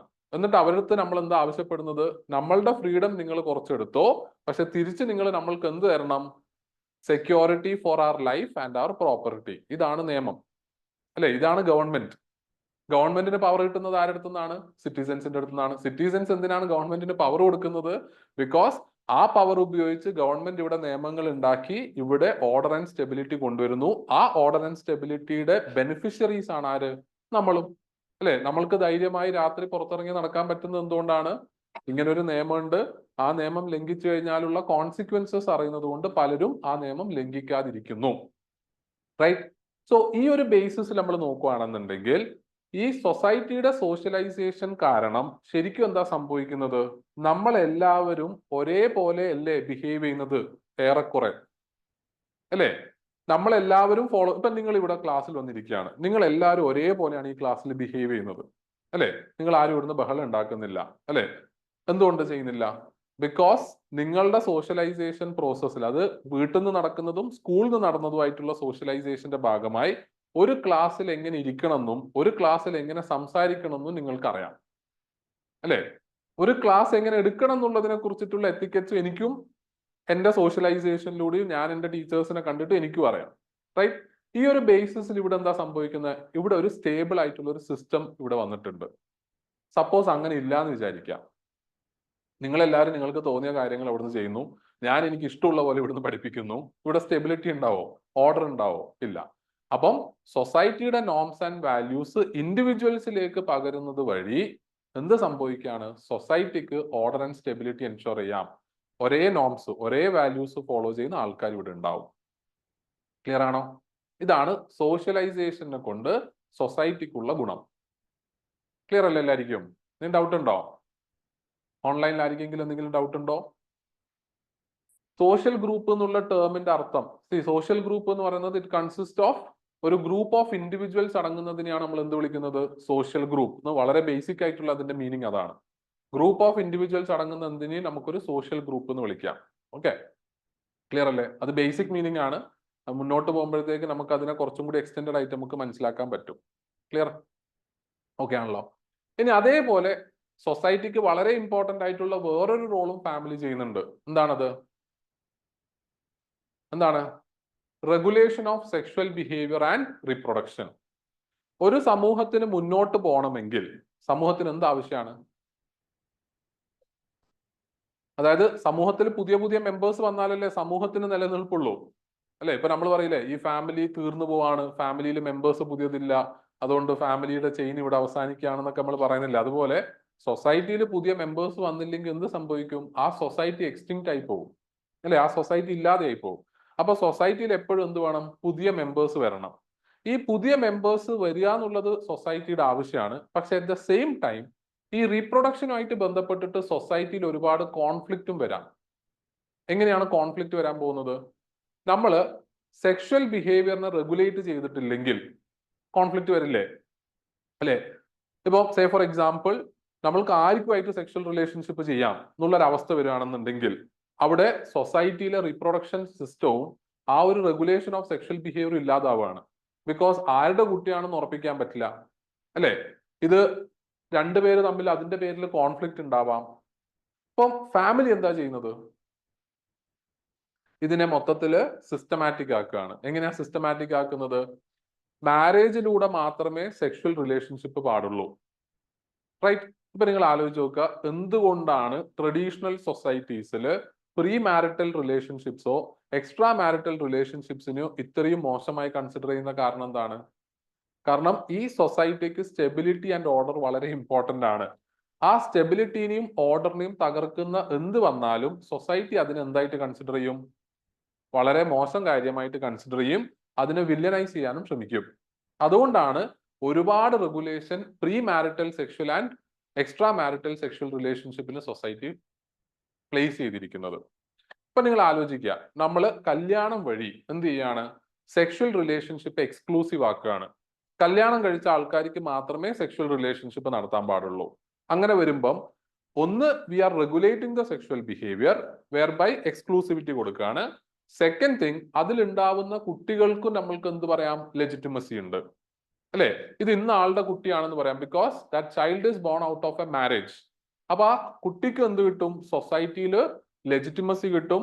ആ കുട്ടീനെ സൊസൈറ്റി എന്തായിട്ട് കൺസിഡർ ചെയ്യും? ആ ഫാമിലിയുടെ ഭാഗമായിട്ട് തന്നെ കൺസിഡർ ചെയ്യും. റൈറ്റ്? അപ്പം സൊസൈറ്റിയുടെ നിലനിൽപ്പിന് ആവശ്യമുള്ള രണ്ട് ഇമ്പോർട്ടന്റ് ഫങ്ഷൻസ് ആണ് ഫാമിലി പെർഫോം ചെയ്യുന്നത്. ഏറ്റവും ഇമ്പോർട്ടന്റ് ആയിട്ട് പറയും, വേറെയും കുറെ ഫങ്ഷൻസ് ഉണ്ട്, പക്ഷെ ഏറ്റവും ഇമ്പോർട്ടന്റ് ആയിട്ട് ഒന്ന് സോഷ്യലൈസേഷൻ. അതെങ്ങനെയാണ് സൊസൈറ്റിയുടെ നിലനിൽപ്പിന് ആവശ്യമാവുന്നത്? ആ സോഷ്യലൈസേഷനിലൂടെയാണ് ഒരു സൊസൈറ്റിയുടെ നോംസും വാല്യൂസും അടുത്ത ജനറേഷനിലേക്ക് എത്തുന്നതും അവരതിനനുസരിച്ച് ജീവിക്കുന്നതും. അതുവഴി സൊസൈറ്റിയിൽ ഓർഡർ ആൻഡ് സ്റ്റെബിലിറ്റി വരുന്നു. രണ്ടാമത്തത് എങ്ങനെയാണ്? സെക്ഷൽ ബിഹേവിയറിനെ റെഗുലേറ്റ് ചെയ്യുക. അതുവഴിയും നമ്മൾ എന്താ എൻഷുർ ചെയ്യുന്നത്? സൊസൈറ്റിക്ക് മുന്നോട്ട് പോകണമെങ്കിൽ മെമ്പേഴ്സിനെ കൂടുതൽ ആഡ് ചെയ്ത് പോകണം. പക്ഷെ ആ മെമ്പേഴ്സിന് ആഡ് ചെയ്യുന്ന പ്രോസസ് ഒരിക്കലും കോൺഫ്ലിക്ച്വൽ ആവാൻ പാടില്ല. അങ്ങനെ ആവാതിരിക്കാൻ നമ്മൾ എന്ത് ചെയ്യുന്നു? ഫാമിലി എന്ന് പറയുന്ന ഇൻസ്റ്റിറ്റ്യൂഷൻ ഉണ്ട്. ബിക്കോസ് അതിലൂടെ നമുക്ക് സെക്ഷൽ ബിഹേവിയറും റെഗുലേറ്റ് ചെയ്യാം, ലെജിറ്റിമസി ഓഫ് റീപ്രൊഡക്ഷനും ഉറപ്പിക്കാം. ക്ലിയർ അല്ലേ? ഇതാണ് ഫാമിലി പെർഫോം ചെയ്യുന്ന രണ്ട് ഇമ്പോർട്ടന്റ് ഫങ്ഷൻ ഫോർ സൊസൈറ്റി. ഇനി when it comes to family നമ്മൾ നോക്കുകയാണെന്നുണ്ടെങ്കിൽ പല രീതിയിലുള്ള റിലേറ്റീവ്സ് ഉണ്ട് ഫാമിലിയിൽ. മെയിൻലി നമുക്ക് ബ്രോഡ്ലി രണ്ട് രീതിയിലുള്ള റിലേറ്റീവ്സ് ആണ് ഫാമിലിയിൽ വരുന്നത്. ഒന്ന്, നമ്മളുടെ ബ്ലഡ് റിലേറ്റീവ്സ്, അല്ലെ? നമ്മളെ ബ്ലഡ് റിലേറ്റീവ്സ് എന്ന് പറയുന്നത് എങ്ങനെയാണ്? നമ്മൾ ജനിച്ച ഫാമിലിയിലുള്ള നമ്മളുടെ ബ്ലഡ് റിലേറ്റീവ്സ്, ലൈക്ക് നമ്മളുടെ ബ്രദേഴ്സ്, സിസ്റ്റേഴ്സ്, അല്ലെ? നമ്മളുടെ പേരൻസ്, നമ്മളുടെ അങ്കിൾസ്, ആൺസ്, ഇങ്ങനെയുള്ള പല ആൾക്കാരൊക്കെ അടങ്ങുന്നതാണ് നമ്മളുടെ ബ്ലഡ് റിലേറ്റീവ്സ്, നമ്മളുടെ പല ജനറേഷൻസിലുള്ള ആൾക്കാർ. ക്ലിയർ അല്ലേ? ഇങ്ങനെയുള്ള റിലേറ്റീവ്സിനെയാണ് നമ്മൾ എന്ത് വിളിക്കുന്നത്? കോൺസാങ്ക്വിനിയസ് റിലേറ്റീവ്സ് ഓർ റിലേഷൻസ് എന്ന് വിളിക്കുന്നത്. കോൺസാങ്ക്വിനിയസ് റിലേഷൻ എന്ന് പറയുന്നത് എന്താണ്? ത്രൂ ബ്ലഡ് നമ്മൾക്കുള്ള റിലേറ്റീവ്സ് നമ്മൾ വിളിക്കുന്നതാണ് കോൺസാങ്ക്വിനിയസ് റിലേഷൻസ്. ഓക്കെ. നൗ അടുത്തൊരു കാര്യം, രണ്ടാമത്തെ ടൈപ്പ് ഓഫ് റിലേഷൻസ് എങ്ങനെയായിരിക്കും? എങ്ങനെയുള്ള ടൈപ്പ് ഓഫ് റിലേഷൻസ് ആയിരിക്കും? ബൈ മാരേജ്, അല്ലെ? നമ്മൾ കല്യാണം കഴിക്കുന്നത് വഴി നമ്മൾ ഫോം ചെയ്യുന്ന ഫാമിലി, റൈറ്റ്? അതാണ് എന്ത്? സെക്കൻഡ് ടൈപ്പ് ഓഫ് റിലേറ്റീവ്സ് എന്ന് പറയുന്നത്. ഈ റിലേറ്റീവ്സ് നമ്മൾ വിളിക്കുന്നതാണ് affinal relations or conjugal relations നമ്മൾ വിളിക്കും. Conjugal relations or affinal relation. നമ്മളുടെ കല്യാണം കഴിച്ച നമ്മളുടെ വൈഫ്, നമ്മളുടെ ചിൽഡ്രൻ, അതൊക്കെയാണ് നമ്മൾ mostly conjugal relations or affinal റിലേഷൻസിൽ പറയുന്നത്. ഓക്കെ. കോൺസാങ്ക്വിനിയസ് ആൻഡ് കോൺജുഗൽ അല്ലെങ്കിൽ consanguineous and affinal relatives. Clear ആണോ? ബൈ ലോ എന്നല്ല, അതായത് ഒന്നെന്ന് പറയുന്നത് the family to which we are born, അതാണ് consanguineous relations. Second is the family that we form. അതെ, നമ്മൾ ഫോം ചെയ്യുന്ന ഫാമിലിനെയാണ് നമ്മൾ എന്ത് വിളിക്കുന്നത്? Affinal relations or conjugal relations എന്ന് വിളിക്കുന്നത്. ക്ലിയർ അല്ലേ? ഓക്കെ. Through marriage. അത് ലീഗൽ ഓർ കോൺട്രാക്ച്വൽ എന്നുള്ളത് depends on the religious law. Okay. Now ഇനി ഇങ്ങനെയൊക്കെ ഉള്ള ഫാമിലിനെ ഒരു ഓവർവ്യൂ പറയുകയാണെന്നുണ്ടെങ്കിൽ, one thing that you need to understand is over a period of time, പണ്ട് എല്ലാവരും ഫാമിലിനെ വളരെ എസെൻഷ്യൽ ആയിട്ടുള്ള ഒരു ഇൻസ്റ്റിറ്റ്യൂഷൻ ആയിട്ടാണ് കൺസിഡർ ചെയ്തത്. ഓക്കെ. ഫാമിലി എന്ന് പറയുന്നത് ഒരിക്കലും ഒഴിച്ചുകൂടാൻ പറ്റാത്ത ഒരു സൊസൈറ്റിയിലെ ഇൻസ്റ്റിറ്റ്യൂഷൻ ആണ്. പക്ഷേ ഒരു 1960s 1970s ഒക്കെ കഴിഞ്ഞപ്പോഴത്തേക്ക് ഫാമിലിന്റെ അടുത്തുള്ള വ്യൂ പോയിന്റ് സ്ലോലി മാറാൻ തുടങ്ങി. കാരണം പുതിയ ഫോംസ് ഓഫ് റിലേഷൻഷിപ്സ് വരികയും ഫാമിലി എന്ന് പറയുന്ന ഇൻസ്റ്റിറ്റ്യൂഷൻ പഴയ പോലെ അത്ര സ്റ്റേബിൾ അല്ലാതിരിക്കുന്ന ഒരു അവസ്ഥയും നമുക്ക് പോസ്റ്റ് സെക്കൻഡ് വേൾഡ് വാർ സിറ്റുവേഷനിൽ കാണാം. എന്താണ് ഫാമിലി ആസ് ആൻ ഇൻസ്റ്റിറ്റ്യൂഷൻ പഴയ പോലെ സ്റ്റേബിൾ അല്ല എന്ന് ഉദ്ദേശിക്കുന്നതിന്റെ കാര്യം? ഡിവോഴ്സ് കേസസ് ഇൻക്രീസ് ചെയ്യുക, അല്ലെ? ഇപ്പൊ ഫാമിലിയിൽ ഒരുപാട് ഡിവോഴ്സ് കേസസ് വരുന്നു. ഇപ്പൊ നമ്മൾ വെസ്റ്റേൺ സൊസൈറ്റീസ് എടുത്തു കഴിഞ്ഞാൽ, ഇപ്പൊ ഇന്ത്യയിലും അങ്ങനെ സംഭവിക്കുന്നുണ്ട്, പക്ഷെ വെസ്റ്റേൺ സൊസൈറ്റിയിൽ കുറച്ച് മുമ്പേ സംഭവിക്കുന്നുണ്ട്, അല്ലെ? അവിടെ എന്താണ്, കല്യാണം കഴിക്കുന്നതും ഡിവോഴ്സ് ആവുന്നതും വളരെ സിമ്പിൾ ആണ്. സൊസൈറ്റി അതിനെ ഒരിക്കലും മോശം കാര്യമായിട്ട് കൺസിഡർ ചെയ്യുന്നില്ല. ഇന്ത്യയിൽ ഇപ്പോഴാണ് കാര്യങ്ങളൊക്കെ ഒന്ന് മാറി വരാൻ തുടങ്ങിയത്. അല്ലെങ്കിൽ ഇന്ത്യയിൽ ഡിവോഴ്സ് എന്ന് പറയുന്നത് പലപ്പോഴും വളരെ മോശം കാര്യമായിട്ടാണ് സൊസൈറ്റി കൺസിഡർ ചെയ്തത്, അല്ലെ? ഒരു 1960s 1970s ആയപ്പോഴത്തേക്ക് ഈ ഫാമിലി എന്ന് പറയുന്ന ഇൻസ്റ്റിറ്റ്യൂഷന്റെ അടുത്തുള്ള ആൾക്കാരുടെ വ്യൂ പോയിന്റ് മാറാൻ തുടങ്ങി. പണ്ട് ഫാമിലിനെ ആൾക്കാർ കൺസിഡർ ചെയ്യുന്നത് ഒരു ഒബ്ലിഗേഷൻ ആയിട്ടാണ്. ഒബ്ലിഗേഷൻ എന്ന് പറയുന്നത് എന്താണ്? നമ്മളുടെ സൊസൈറ്റിക്കുള്ള ഒരു ഒബ്ലിഗേഷൻ, അല്ലെ? നമ്മളുടെ ഒരു ഡ്യൂട്ടി, അല്ലെങ്കിൽ നമ്മളുടെ റിലീജിയസ് പരമായിട്ടുള്ള ഒരു ഒബ്ലിഗേഷൻ ഓർ ഡ്യൂട്ടി. ഈ ഒരു രീതിയിലാണ് നമ്മൾ എന്തിനെ കൺസിഡർ ചെയ്തത്? മാരേജിനെ കൺസിഡർ ചെയ്തത്. ഇപ്പൊ നിങ്ങൾ തന്നെ ആലോചിക്കുക, പല റിലീജിയനും മാരേജിനെ കുറിച്ച് പറയുന്നത് എങ്ങനെയാണ്? വിവാഹം സ്വർഗത്തിൽ വെച്ച് തീരുമാനിക്കുന്നു, ഭൂമിയിൽ വെച്ച് നടത്തപ്പെടുന്നു, അല്ലെ? വിവാഹം എന്ന് പറയുന്നത് ഒരു പുരുഷനും സ്ത്രീയും തമ്മിലുള്ള എവർലാസ്റ്റിംഗ് ആയിട്ടുള്ള ബോണ്ടാണ്. അത് മരണത്തിന് ശേഷം എന്ത് ചെയ്യുന്നു? കൺസിഡർ ചെയ്യുന്നു. ഇങ്ങനെയല്ലേ വിവാഹത്തിനെ കുറിച്ച് റിലീജിയൻ പറയുന്നത്? ഇപ്പൊ ഇങ്ങനെയുള്ള ഒരു ടൈപ്പ് ഓഫ് ഒരു വ്യൂ പോയിന്റ് ഫാമിലിനെ കുറിച്ചിട്ട് പഴയ സൊസൈറ്റീസിലുണ്ട്. That family is an obligation. Marriage എന്ന് പറയുന്ന ഒരു ഒബ്ലിഗേഷൻ ആണ്. പക്ഷേ ഒരു 1960s 1970s എത്തിയപ്പോൾ എന്ത് സംഭവിച്ചു? ഈ വേൾഡിലുള്ള സിറ്റുവേഷനും കണ്ടീഷനും ഒക്കെ മാറാൻ തുടങ്ങി. ക്യാപിറ്റലിസം വരുന്നു, അല്ലെ? ആൾക്കാരുടെ സ്റ്റാൻഡേർഡ് ഓഫ് ലിവിങ് കൂടാൻ തുടങ്ങുന്നു. ആൾക്കാർ കുറച്ചും കൂടി ഒരു കൺസ്യൂമർ ബിഹേവിയറിലേക്ക് മാറുന്നു. ഇങ്ങനെ വരുമ്പോഴത്തേക്ക് മാരേജ് ആസ് എൻ ഒബ്ലിഗേഷൻ മാറി. മാരേജ് എന്ന് പറയുന്നത് എന്തായി? ഒരു കമ്പാനിയൻഷിപ്പ് എന്നുള്ള കോൺസെപ്റ്റിലേക്ക് വന്നു, അല്ലെ? ഇപ്പൊ നിങ്ങൾ ആലോചിക്കുക, നമ്മളുടെ സൊസൈറ്റിയിൽ തന്നെ പഴയ കാലത്ത് ആൾക്കാർ കല്യാണം കഴിക്കുമ്പം പലപ്പോഴും കല്യാണം കഴിക്കുന്ന ആൾക്കാർ ആദ്യമായി സംസാരിക്കുന്നതും മിണ്ടുന്നതൊക്കെ കല്യാണം കഴിഞ്ഞ രാത്രിയിലായിരിക്കും, അല്ലെ? നമ്മൾ അങ്ങനെ കുറെ സിനിമകളിലൊക്കെ കാണാറില്ലേ? റൈറ്റ്, അറേഞ്ച്ഡ് മാരേജ്, ഒരു ക്ലാസിക്കൽ അറേഞ്ച്ഡ് മാരേജ്, അല്ലെ?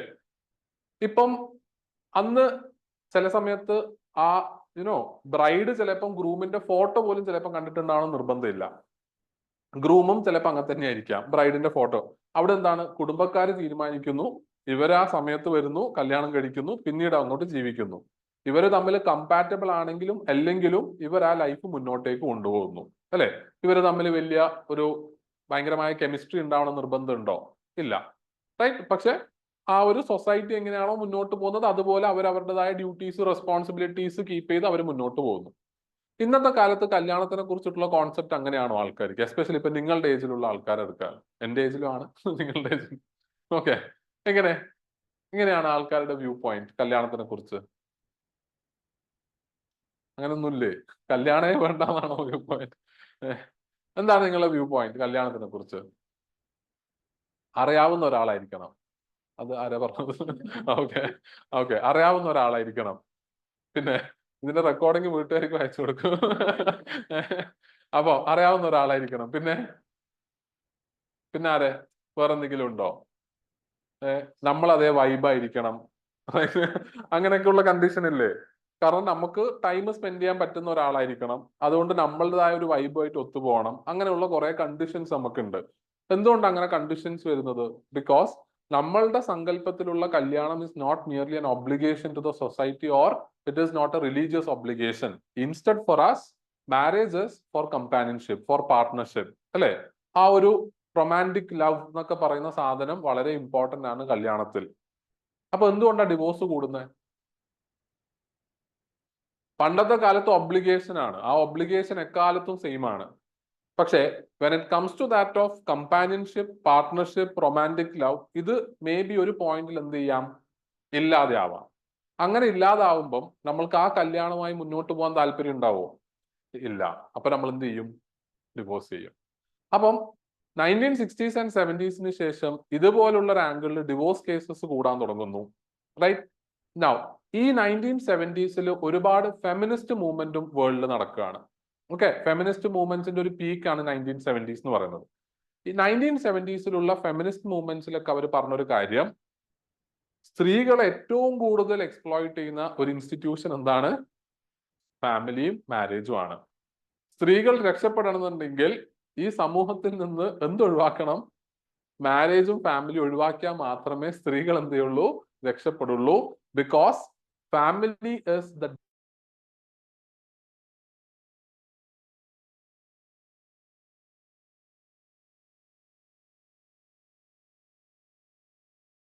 അനുഭവിക്കുന്ന എവിടുന്നാണ്?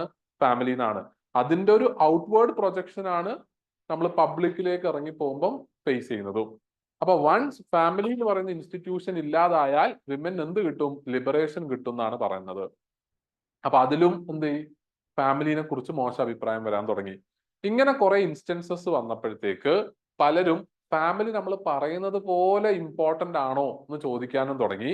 ചില ആൾക്കാർ അവിടെ പറയാനും തുടങ്ങി, ഫാമിലി എന്ന് പറയുന്ന ഒരു ഇൻസ്റ്റിറ്റ്യൂഷൻ ശരിക്കും സൊസൈറ്റിയിൽ ഇന്ന് നിർബന്ധമാണോ? കാരണം ഫാമിലി പെർഫോം ചെയ്യുന്നു എന്ന് പറയുന്ന പല ഫങ്ഷൻസും ഫാമിലി ഇല്ലാതെ വേറെ ഇൻസ്റ്റിറ്റ്യൂഷൻസ് ഇപ്പം പെർഫോം ചെയ്യുന്നുണ്ട്. ഇപ്പൊ നിങ്ങൾ ആലോചിക്കുക, ഫാമിലി നമ്മളുടെ ഈ സമൂഹത്തിൽ പെർഫോം ചെയ്യുന്ന ഫങ്ഷൻസിൽ നമ്മൾ ഒരു കാര്യം എന്ത് പറഞ്ഞു? എന്താ പറഞ്ഞത്? ഒന്നാമത്തെ കാര്യം സോഷ്യലൈസേഷൻ. ഫാമിലിയിൽ മാത്രമാണോ ചൈൽഡ് സോഷ്യലൈസേഷൻ ഇപ്പൊ നടക്കുന്നത്? അതിന് എക്സ്റ്റേണൽ ഇൻസ്റ്റിറ്റ്യൂഷൻസ് ഇല്ലേ? ചൈൽഡ് കെയർ സെന്റേഴ്സ് ഉണ്ട് അല്ലെ? പലപ്പോഴും ഇപ്പൊ കുട്ടികളെ 1.5 വയസ്സിലും 2 വയസ്സിലും എന്ത് ചെയ്യുന്നുണ്ട്? പ്രീ സ്കൂളിലും ഇങ്ങനെയുള്ള ചൈൽഡ് കെയർ ഇൻസ്റ്റിറ്റ്യൂഷൻസിലും പേരൻസ് സെൻഡ് ചെയ്യുന്നുണ്ട്. അവരുടെ സോഷ്യലൈസേഷൻ അപ്പൊ എവിടുന്നാണ് കൂടുതൽ നടക്കുന്നത്? അല്ലെ? കാരണം ആ ഒരു 1.5 to 2 years ആകുമ്പോഴാണ് ചൈൽഡ് പല കാര്യങ്ങളും മനസ്സിലാക്കാൻ തുടങ്ങുന്നത്. ആ ഏജ് തൊട്ടിട്ട് അവർ കൂടുതൽ എവിടെയാണ് ടൈം സ്പെൻഡ് ചെയ്യുന്നത്? ചൈൽഡ് കെയർ ഇൻസ്റ്റിറ്റ്യൂഷൻസിലാണ്. അപ്പൊ ഫാമിലിയുടെ ആവശ്യമുണ്ടോ? ഇല്ല എന്ന് പറയുന്ന ആൾക്കാരുണ്ട്. ഓക്കെ. രണ്ടാമത്തെ കാര്യം നമ്മൾ പറഞ്ഞു, റെഗുലേഷൻ ഓഫ് സെക്ഷൽ ബിഹേവിയർ. ആ റെഗുലേഷൻ ഓഫ് സെക്ഷൽ ബിഹേവിയറിന് ഇന്ന് എന്തുണ്ട്? ഒരുപാട് ലോസ് ഉണ്ട്. പഴയ പോലെ മാരേജ് എന്ന് പറയുന്ന ഒരു ഇൻസ്റ്റിറ്റ്യൂഷന്റെ അകത്ത് കൊണ്ടുവന്നിട്ട് മാത്രം അതിനെ റെഗുലേറ്റ് ചെയ്യേണ്ട ആവശ്യമുണ്ടോ? ഇല്ല. കൺസെൻഷ്വൽ ആയിട്ടുള്ള സെക്ഷൽ റിലേഷൻഷിപ്പ് ഏത് ഇൻഡിവിജ്വൽസിനും നടത്താം. പക്ഷെ കൺസെൻഷ്വൽ അല്ലാത്ത സെക്ഷൽ റിലേഷൻഷിപ്പ് വരുമ്പം അതിനെ കൺട്രോൾ ചെയ്യാനുള്ള ലീഗൽ ആയിട്ടുള്ള നിയമങ്ങൾ നമ്മുടെ നാട്ടിലുണ്ട്. അപ്പൊ അതിനകത്ത് നമുക്ക് സെക്ഷൽ റിലേഷൻഷിപ്പിനെ റെഗുലേറ്റ് ചെയ്യാൻ പറ്റില്ലേ? പറ്റും. ഇനി മൂന്നാമത്തെ പ്രശ്നം റീപ്രൊഡക്ഷൻ ആണ്. ഇപ്പം ഫാമിലി ഇല്ലാതെ, മാരേജ് ഇല്ലാതെ റീപ്രൊഡക്ഷൻ നടക്കുന്നില്ലേ? ലിവ് ഇൻ റിലേഷൻഷിപ്പിൽ റീപ്രൊഡക്ഷൻ നടക്കുന്നു അല്ലെ? ഇനി ഇതൊന്നും ഇല്ലാതെ കല്യാണം പോലും കഴിക്കാത്ത കരൺ ജോഹറിനുണ്ട് 2 കുട്ടികൾ ഇല്ലേ? സോറി. ഓക്കെ. അപ്പൊ കരൺ ജോഹറിനും കുട്ടികളില്ലേ? അപ്പം കരൺ ജോഹർ കല്യാണം കഴിച്ചിട്ടാണോ? സർഗസി പോലുള്ള ഇൻസ്റ്റിറ്റ്യൂഷൻസ് ഇല്ലേ? അല്ലെ? മെക്കാനിസംസ് ഇല്ലേ? അപ്പം ഫാമിലിയുടെ ആവശ്യമുണ്ടോ? ഇല്ല. അല്ലേ? ഉണ്ടോ? അങ്ങനെ നിങ്ങൾ തീർത്തും പറയല്ലേ. ഫാമിലി എന്ന് പറയുന്ന ഇൻസ്റ്റിറ്റ്യൂഷന്റെ ആവശ്യം ഉണ്ടോ എന്ന് ചോദിച്ചാൽ ഇല്ല എന്നും പറയാം. അല്ലേ? ക്ലിയർ ആവുന്നുണ്ടോ? ഇതാണ് ഒരു ഓവർവ്യൂ ഓഫ് ഫാമിലിനെ കുറിച്ചിട്ടുള്ള കാര്യം. എല്ലാവർക്കും ക്ലിയർ അല്ലേ? ഇത് ജസ്റ്റ് ഒരു ഇൻട്രൊഡക്ഷൻ ആട്ടോ. നമ്മൾ കണ്ടന്റിലേക്ക് കടക്കാൻ പോകുന്നതേ ഉള്ളൂ. ഓക്കെ ആണല്ലോ എല്ലാവർക്കും? സോ ഇനി നമുക്ക് നമ്മളുടെ സോഷ്യോളജിയിൽ നമ്മളിതൊരു ക്വസ്റ്റ്യൻ ചോദിക്കുമ്പോൾ നമ്മൾ ഏറ്റവും കൂടുതൽ ഇമ്പോർട്ടൻസ് കൊടുക്കുന്ന ഒരു കാര്യം ക്ലാസ്സിൽ ഇസ് ടു ആൻസർ റൈറ്റിംഗ്. കാരണം ഇത് അൾട്ടിമേറ്റ്ലി നിങ്ങൾക്ക് വൈവേ ആയിട്ട് ചോദിക്കാൻ പോകുന്ന ഒരു സബ്ജക്റ്റ് അല്ല, മറിച്ച് നിങ്ങൾ മെയിൻസിന് എഴുതേണ്ട ഒരു സബ്ജക്റ്റ് ആണ് അല്ലേ? അങ്ങനെ എഴുതേണ്ട സബ്ജക്റ്റ് ആകുമ്പം അത് പഠിക്കുന്നതും നമ്മൾ എഴുത്തിനെ മനസ്സിൽ ആലോചിച്ച് അതിനെ ഫോക്കസ് ചെയ്ത് വേണം ചെയ്യാൻ. അതുകൊണ്ടാണ് നമ്മൾ തുടക്കം തൊട്ടിട്ട് ആ ഒരു എഴുത്തുമായിട്ട് റിലേറ്റ് ചെയ്തിട്ട് ഇതിനെക്കുറിച്ച് പറയുന്നത്. നമ്മൾ ഐഡിയലി സോഷ്യോളജിയിലെ പേപ്പർ 1 ഒരു ക്വസ്റ്റ്യൻ ചോദിക്കുമ്പം ആ ക്വസ്റ്റ്യനിൽ ചോദിച്ചിരിക്കുന്ന കീ ടേം എന്താണോ ആ കീ ടേമിനെ ഡിഫൈൻ ചെയ്ത് ആൻസേഴ്സ് സ്റ്റാർട്ട് ചെയ്യുന്നതാണ് ഏറ്റവും നല്ലത്. ഓൾറൈറ്റ്. ഇപ്പൊ നിങ്ങളത് ചോദിക്കുകയാണ്, write a short note on functionalist perspective on family. Maybe you can start your answer by writing the definition of family.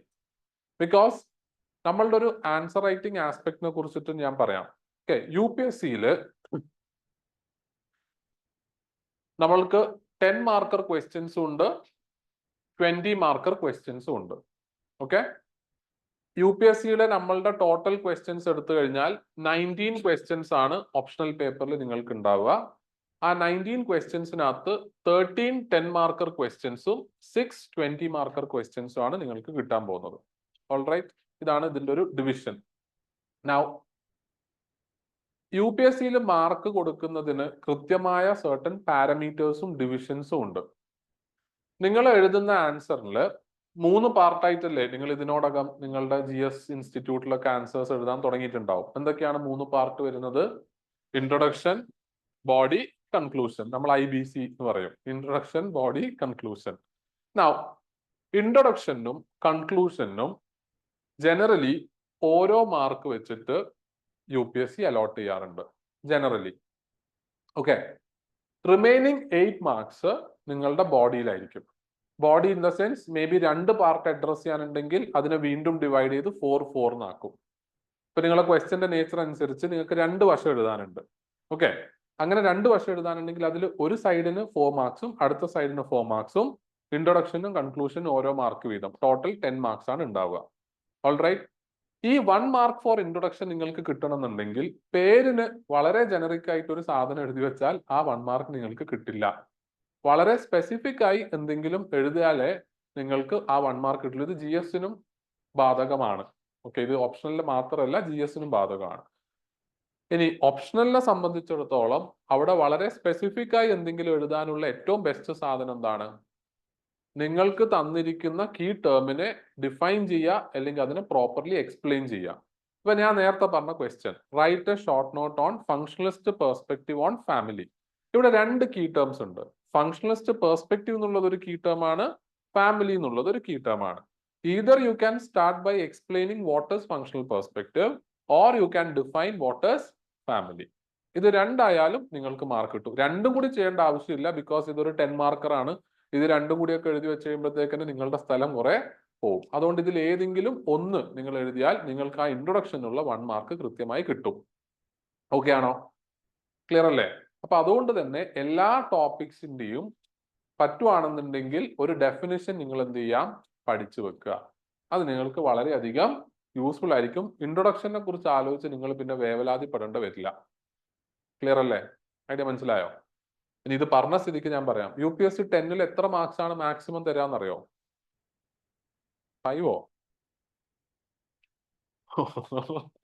നിങ്ങൾ UPSC-നെ ഇങ്ങനെ പുച്ഛിക്കല്ലേ? ഇപ്പൊ 10-ൽ 4 ആണ് മാക്സിമം എങ്കിൽ ഓപ്ഷണലിന്റെ ടോപ്പറിന്റെ മാർക്ക് എത്രയായിരിക്കും എന്ന് നിങ്ങൾ ആലോചിച്ച് നോക്കിയാട്ടെ. 200 മാർക്ക് ആയിരിക്കും ടോപ്പർക്ക്. കാരണം 10-ൽ 4 ആണ് മാക്സിമം എങ്കിൽ 40% ആണ് മാക്സിമം മാർക്ക്. 500-ന്റെ 40% എന്ന് പറയുമ്പോൾ 200 അല്ലേ വരുന്നുള്ളൂ?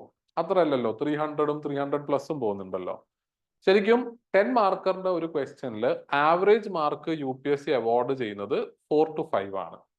ഈ ആവറേജ് മാർക്സ് കിട്ടുക എന്ന് പറയുന്നതിന്റെ അർത്ഥം നിങ്ങൾ ആ ക്വസ്റ്റ്യനിൽ ചോദിച്ചിരിക്കുന്ന കാര്യങ്ങളൊക്കെ പ്രോപ്പർലി അഡ്രസ് ചെയ്തിട്ടുണ്ട്. തേങ്ങാന്ന് ചോദിക്കുമ്പം തേങ്ങാന്ന് തന്നെയാണ് എഴുതിയത്, മാങ്ങാന്നല്ല എങ്കിൽ അതിനാണ് നമ്മൾ എന്ത് പറയുന്നത്, പ്രോപ്പർ ആയിട്ട് അഡ്രസ് ചെയ്തിട്ടുണ്ട്. ഇപ്പൊ നിങ്ങൾക്ക് ഇത് വളരെ തേങ്ങാന്ന് ചോദിക്കുമ്പോൾ നമ്മളും തേങ്ങാന്നല്ലേ എഴുതുള്ളൂ, പക്ഷെ അത് നിങ്ങൾ ഒന്ന് ടെസ്റ്റ് എഴുതുമ്പോൾ നിങ്ങൾക്ക് മനസ്സിലാവും. ഓക്കെ, അപ്പം ചിലപ്പോൾ നിങ്ങളുടെ അടുത്ത് ഫങ്ഷണലിസ്റ്റ് പെർസ്പെക്റ്റീവ് ഓൺ ഫാമിലി ചോദിച്ചു കഴിഞ്ഞാൽ പലരും അതിന്റെ നെഗറ്റീവ്സ് എഴുതി വെക്കുന്ന ആൾക്കാരുണ്ട്, പെട്ടെന്ന് കൺഫ്യൂസ്ഡ് ആയി പോവാം.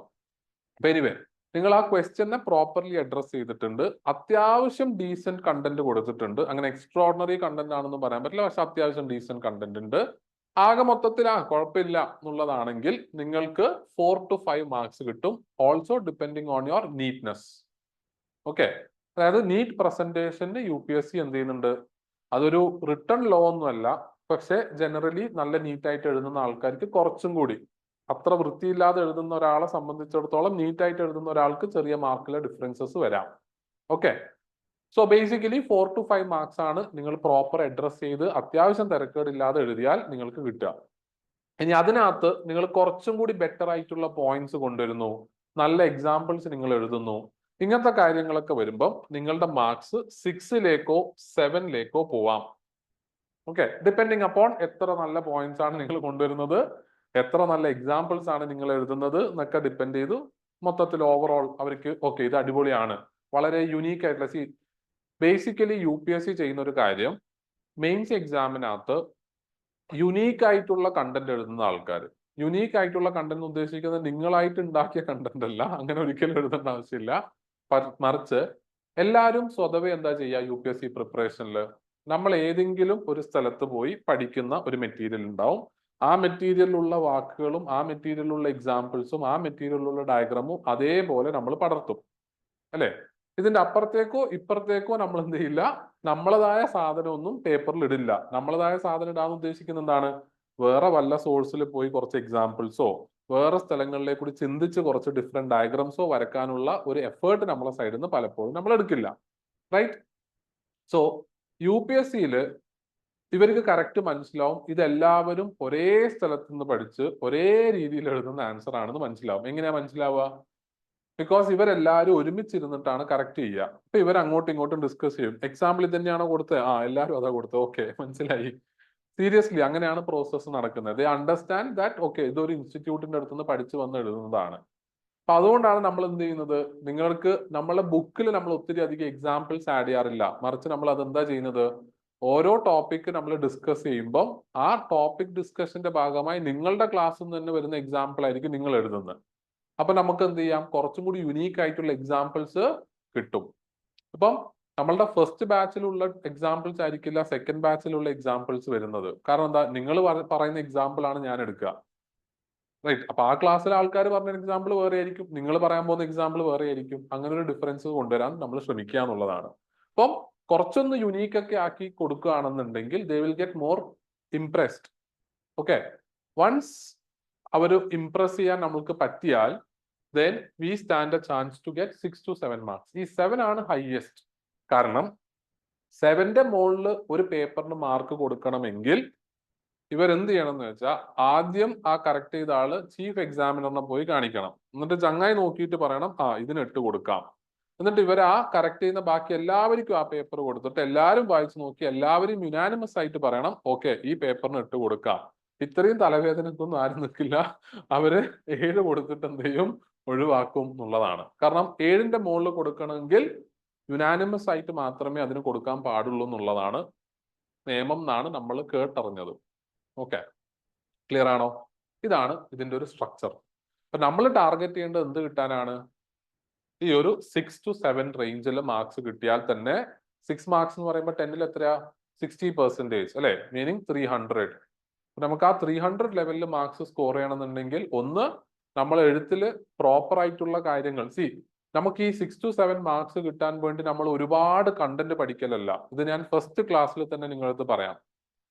പലർക്കും ഉള്ള ഒരു പ്രോബ്ലം ഉണ്ട് ദാറ്റ് ഈ സിവിൽ സർവീസ് എക്സാമിൽ ഏറ്റവും ഇമ്പോർട്ടന്റ് ആയിട്ടുള്ള ഒരു ഘടകമാണ് ആൻസർ റൈറ്റിംഗ്. കാരണം എന്താണെന്നറിയോ?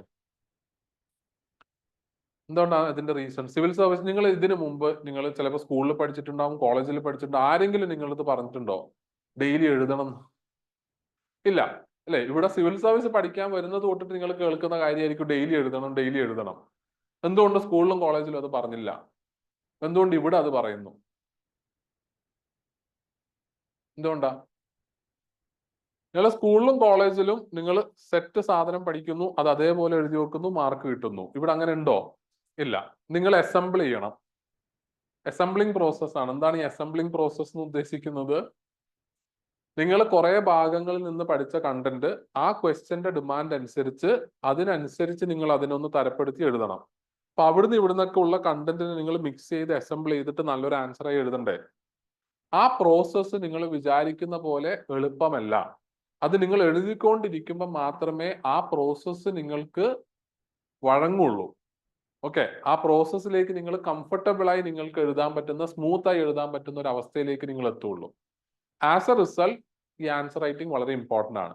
ഞാനിവിടെ പറയാൻ അത് പ്രത്യേകിച്ച് എടുത്തു പറയാനുള്ള കാരണം എന്താണ്, നിങ്ങൾ ഈ 4 to 5 മാർക്സ് എന്ന് പറയുന്ന ഒരു സ്റ്റേജിലേക്ക് നിങ്ങൾക്ക് കിട്ടാൻ തന്നെ നിങ്ങൾ ഒരുപാട് കണ്ടന്റിന്റെ പിറകെയോ അല്ലെങ്കിൽ ഇവൻ 6 to 7 കിട്ടാനും ഒരുപാട് കണ്ടന്റിന്റെ പിറകെ ഓടുമ്പോഴല്ല അത് ശരിയാവുന്നത്.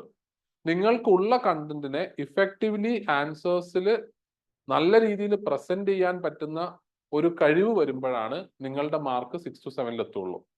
എൻ്റെ ഒരു എക്സ്പീരിയൻസ് എന്ന് ഞാൻ പറയുകയാണെന്നുണ്ടെങ്കിൽ നല്ല കണ്ടന്റ് ഉള്ള പക്ഷെ ആ കണ്ടന്റ് പേപ്പറിൽ കൊണ്ടുവരുമ്പം ക്ലാരിറ്റി കുറയുക, ഓക്കെ, പ്രോപ്പർലി അത് കൊണ്ടുവരാൻ പറ്റാത്ത ടൈപ്പ് ഓഫ് ഒരുപാട് സ്റ്റുഡൻസ് ഉണ്ട്.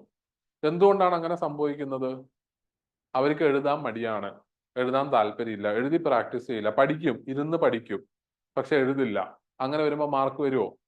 ഇല്ല.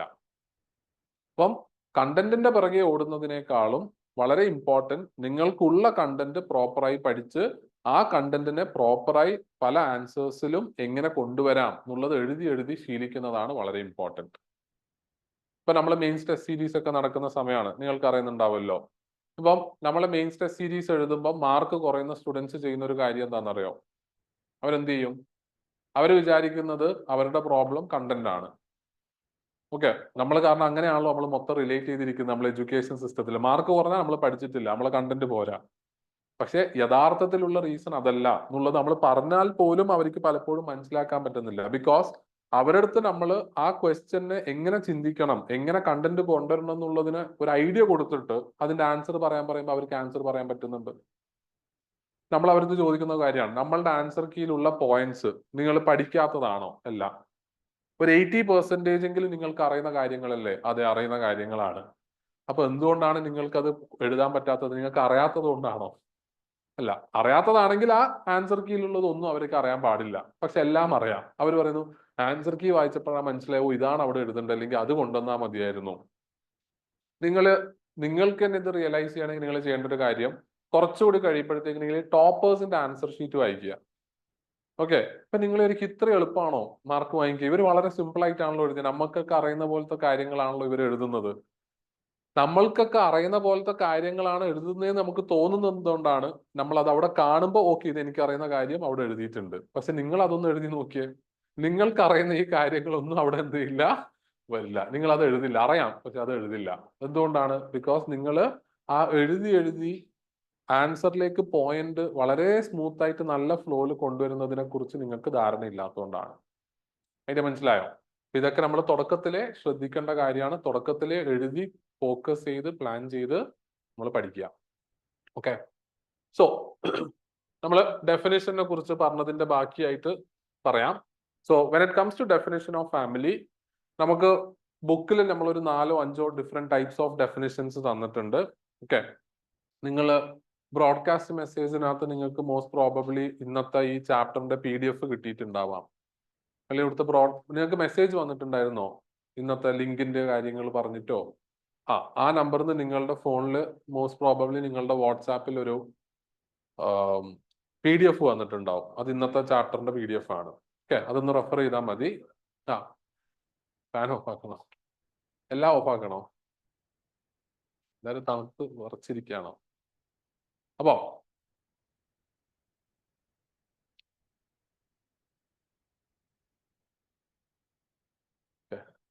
സോ നമ്മൾ പറഞ്ഞു വന്ന കാര്യം എന്തായിരുന്നു? നിങ്ങൾക്ക് ആ പെർട്ടിക്കുലർ മെറ്റീരിയലിൽ ഒന്ന് റെഫർ ചെയ്ത് കഴിഞ്ഞാൽ നിങ്ങൾക്ക് കുറെ ഡെഫിനിഷൻസ് നമ്മൾ കൊടുത്തിട്ടുണ്ട്. അതിലെല്ലാം പോയി ഒന്നും പഠിക്കാൻ നിൽക്കണ്ട. നിങ്ങൾക്ക് അതിനകത്ത് കംഫർട്ടബിൾ ആയിട്ടുള്ള ഒരു ഡെഫിനിഷൻ നിങ്ങൾ പഠിക്കുക.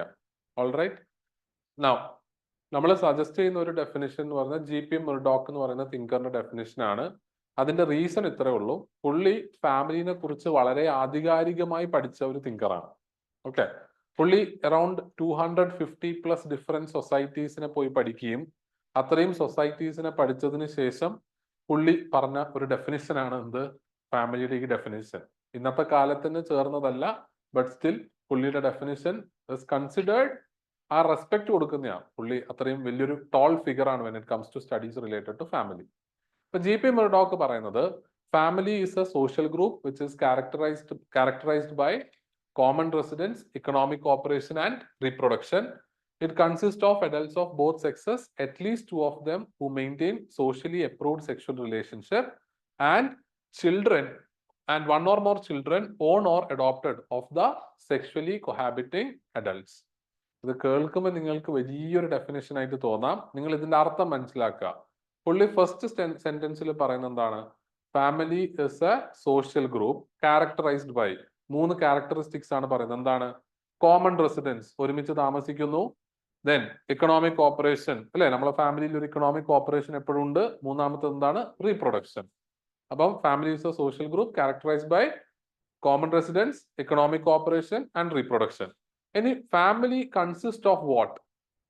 It consists of adults of both sexes, at least 2 of them having socially approved sexual relationship. അതായത് പുള്ളിയുടെ ഡെഫിനിഷൻ അനുസരിച്ച് family must consist of adults of both sexes. Meaning പുള്ളി ഹെട്രോസെക്ഷൽ ഫാമിലീസിനെ മാത്രമേ ഫാമിലി ആയിട്ട് എന്ത് ചെയ്യുന്നുള്ളൂ? കൺസിഡർ ചെയ്യുന്നുള്ളൂ. റൈറ്റ്? അപ്പൊ it consist of adults of both sexes, at least 2 of them having socially approved sexual relationship. എന്താണ് ഈ സോഷ്യലി അപ്രൂവ്ഡ് സെക്ഷൽ റിലേഷൻഷിപ്പ് ഉദ്ദേശിക്കുന്ന? സൊസൈറ്റി ലെജിറ്റിമേറ്റ് ആയിട്ട് കൺസിഡർ ചെയ്യുന്ന, സൊസൈറ്റി അക്സെപ്റ്റ് ചെയ്യുന്ന രീതിയിലുള്ള സെക്ഷൽ റിലേഷൻഷിപ്പ് മെയിൻറ്റെയിൻ ചെയ്യുന്നു അവർ. Okay. And one or more children on or adopted of the sexually cohabiting adults. Clear? അതിന്റെ മനസ്സിലായോ? അപ്പൊ ഫസ്റ്റ് സെന്റൻസിൽ ക്യാരക്ടറിസ്റ്റിക്സ് ഓഫ് ഫാമിലി ആണ്. സെക്കൻഡ് സെന്റൻസിൽ എന്താണ് family, who consist or what consist of a family. ഒന്ന് നിങ്ങൾ ആലോചിച്ച് നോക്കിയേ. Family is a social group characterized by economic cooperation, common residence, and reproduction. It consists of adults of both sexes, at least two of them having socially approved sexual relationship, one or more children of own or adopted of the sexually cohabiting adults. ഇത്രേ ഉള്ളൂ. ഇനി suppose ഇതിനൊരു home വഴിയും കൂടി ഞാൻ പറയാം. നിങ്ങൾക്ക് ഇത് മൊത്തത്തിൽ ഓർത്ത് വെക്കാൻ പറ്റുന്നില്ല. ഒരു ഓപ്ഷൻ എന്താണ്? ഫസ്റ്റ് സെന്റൻസ് മാത്രം എഴുതുക. According to G.P. Murdoch, family is a social group characterized by common residence, economic cooperation, and reproduction. ഇനി ഫുൾ ആയിട്ട് എഴുതാൻ പറ്റുന്ന സിറ്റുവേഷൻ ഉണ്ടെങ്കിൽ ഫുൾ ആയിട്ട് എഴുതാം. ഇനി ഇത് പുള്ളി പറഞ്ഞ പോലെ വേർഡ് ബൈ വേർഡ് പറയാൻ പറ്റുന്നില്ലെങ്കിൽ രണ്ട് രീതിയിൽ നമുക്ക് പറയാം. ഇപ്പൊ എനിക്കൊരു ഡെഫിനിഷൻ പ്രോപ്പറായി അറിയാം. അപ്പൊ ഞാൻ അത് കഴിഞ്ഞ് എഴുതാന്നറിയോ? G.P. Murdoch defines family as എന്ന് പറഞ്ഞ് ഡബിൾ ഇൻവേർട്ടഡ് കോമയിൽ ഞാൻ എന്ത് ചെയ്യും? പുള്ളി പറഞ്ഞത് വേർഡ് ബൈ വേർഡ് എഴുതും. എന്നാൽ പുള്ളി പറഞ്ഞ വേർഡ് ബൈ വേർഡ് എനിക്ക് ഓർമ്മയില്ല, പക്ഷെ ഏതാണ്ട് ഒരു ഐഡിയ ഉണ്ട് പുള്ളി എന്താ ഉദ്ദേശിച്ചതെന്നുള്ളത്. അങ്ങനെയാണെങ്കിൽ ഞാൻ എന്തെഴുതും? According to G.P. Murdoch, family is a social group എന്ന് പറഞ്ഞ് സെക്കൻഡ് പാർട്ട് ഏതാണ്ട് പുള്ളി പറഞ്ഞ കാര്യം അങ്ങ് എഴുതുന്നു. ഓക്കെ. ഇങ്ങനെ എഴുതിയാലും വലിയ തെറ്റില്ല. ഓക്കെ. പല മാർഗങ്ങൾ ഉണ്ട് എന്നുള്ളതാണ്. പക്ഷെ ഇതൊക്കെ വിട്ടിട്ട് നമ്മൾ വളരെ ജനറിക് ആയിട്ട് family is a social group consisting of marital relations and blood relations എന്നൊക്കെ പറഞ്ഞാൽ അത് ഭയങ്കര ജനറിക് ആയി പോകും. എഴുതാം, പക്ഷെ വളരെ ജനറിക് ആയിരിക്കും. ക്ലിയർ? മനസ്സിലായോ? പിന്നെ ഇത് ഇക്കാലത്തിന് യോജിച്ച ഒരു ഡെഫിനിഷൻ അല്ലാത്തത് കൊണ്ട് വേണമെങ്കിൽ നിങ്ങൾക്ക് ആന്റണി ഗിഡൻസ് ഒരു കോണ്ടംപററി തിങ്കർ ആണ്. ഒരു മോഡേൺ, പോസ്റ്റ് മോഡേൺ അല്ലെങ്കിൽ പോസ്റ്റ് ഗ്ലോബലൈസേഷൻ തിങ്കർ ഒക്കെ പറയാം. സോ ആന്റണി ഗിഡൻസിന്റെ ഡെഫിനിഷൻ ഓഫ് ഫാമിലിയിൽ പറയുന്നത് it is group of persons directly linked by kin connection, adult members of which assume responsibility of caring children. Okay. ഇവിടെ സെക്സിനെ കുറിച്ച് പറയുന്നില്ല, മെയിൽ ആണോ ഫീമെയിൽ ആണോ ഒന്നും പറയുന്നില്ല. എന്താ പറയുന്നത്? Group of persons directly linked by kin connection, adult members of which assume responsibility of caring children. Adult മെമ്പേഴ്സിനെ പറയുന്നുള്ളൂ. അപ്പൊ ഇവിടെ എന്ത് വരാം? സെയിം സെക്സ് ഫാമിലീസ് എന്ത് ചെയ്യാം? വരാം. ഓക്കെ. സോ ഇത് കുറച്ച് പഴഞ്ചനാണല്ലോ എന്ന് വിചാരിച്ചാൽ G.P. Murdochന്റെ ഡെഫിനിഷൻ എഴുതാതിരിക്കേണ്ട ആവശ്യമില്ല. പുള്ളി വളരെ റെസ്പെക്റ്റഡ് ആയിട്ടുള്ള ഒരു പേഴ്സൺ ആയതുകൊണ്ട് വേണമെങ്കിൽ അത് എഴുതാം. ഓക്കെ. ഇനി നമുക്ക് ഞാൻ ഓൾറെഡി പറഞ്ഞതുപോലെ ഡിഫറെന്റ് പേഴ്സ്പെക്റ്റീവ്സിലൂടെ നമുക്ക് എന്ത് ചെയ്യാം? ഫാമിലിനെ മനസ്സിലാക്കാൻ ശ്രമിക്കാം. ഓക്കെ. നമ്മൾ മെയിൻ ആയിട്ട് ഇതിനകത്ത് ഫാമിലിനെ മനസ്സിലാക്കാൻ പോകുന്നത് ഫങ്ഷണലിസ്റ്റ് പേഴ്സ്പെക്റ്റീവുടെ വ്യൂ പോയിന്റിലും മാർക്സിസ്റ്റ് പേഴ്സ്പെക്റ്റീവുടെ വ്യൂ പോയിന്റിലും ആയിരിക്കും. അതാണ് മെയിൻ ആയിട്ടുള്ള രണ്ട് വ്യൂ പോയിന്റ്സ് ഫാമിലിയിൽ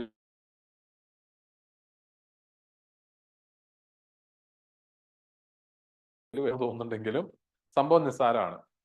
ഫങ്ഷണലിസ്റ്റുകൾ എന്ന് പറയുന്നത് ദേ ബിലീവ് ദാറ്റ് ഈ സൊസൈറ്റിയിലുള്ള എല്ലാ ഇൻസ്റ്റിറ്റ്യൂഷൻസും സൊസൈറ്റിക്ക് പോസിറ്റീവ്ലി കോൺട്രിബ്യൂട്ട് ചെയ്യുന്നതാണ്.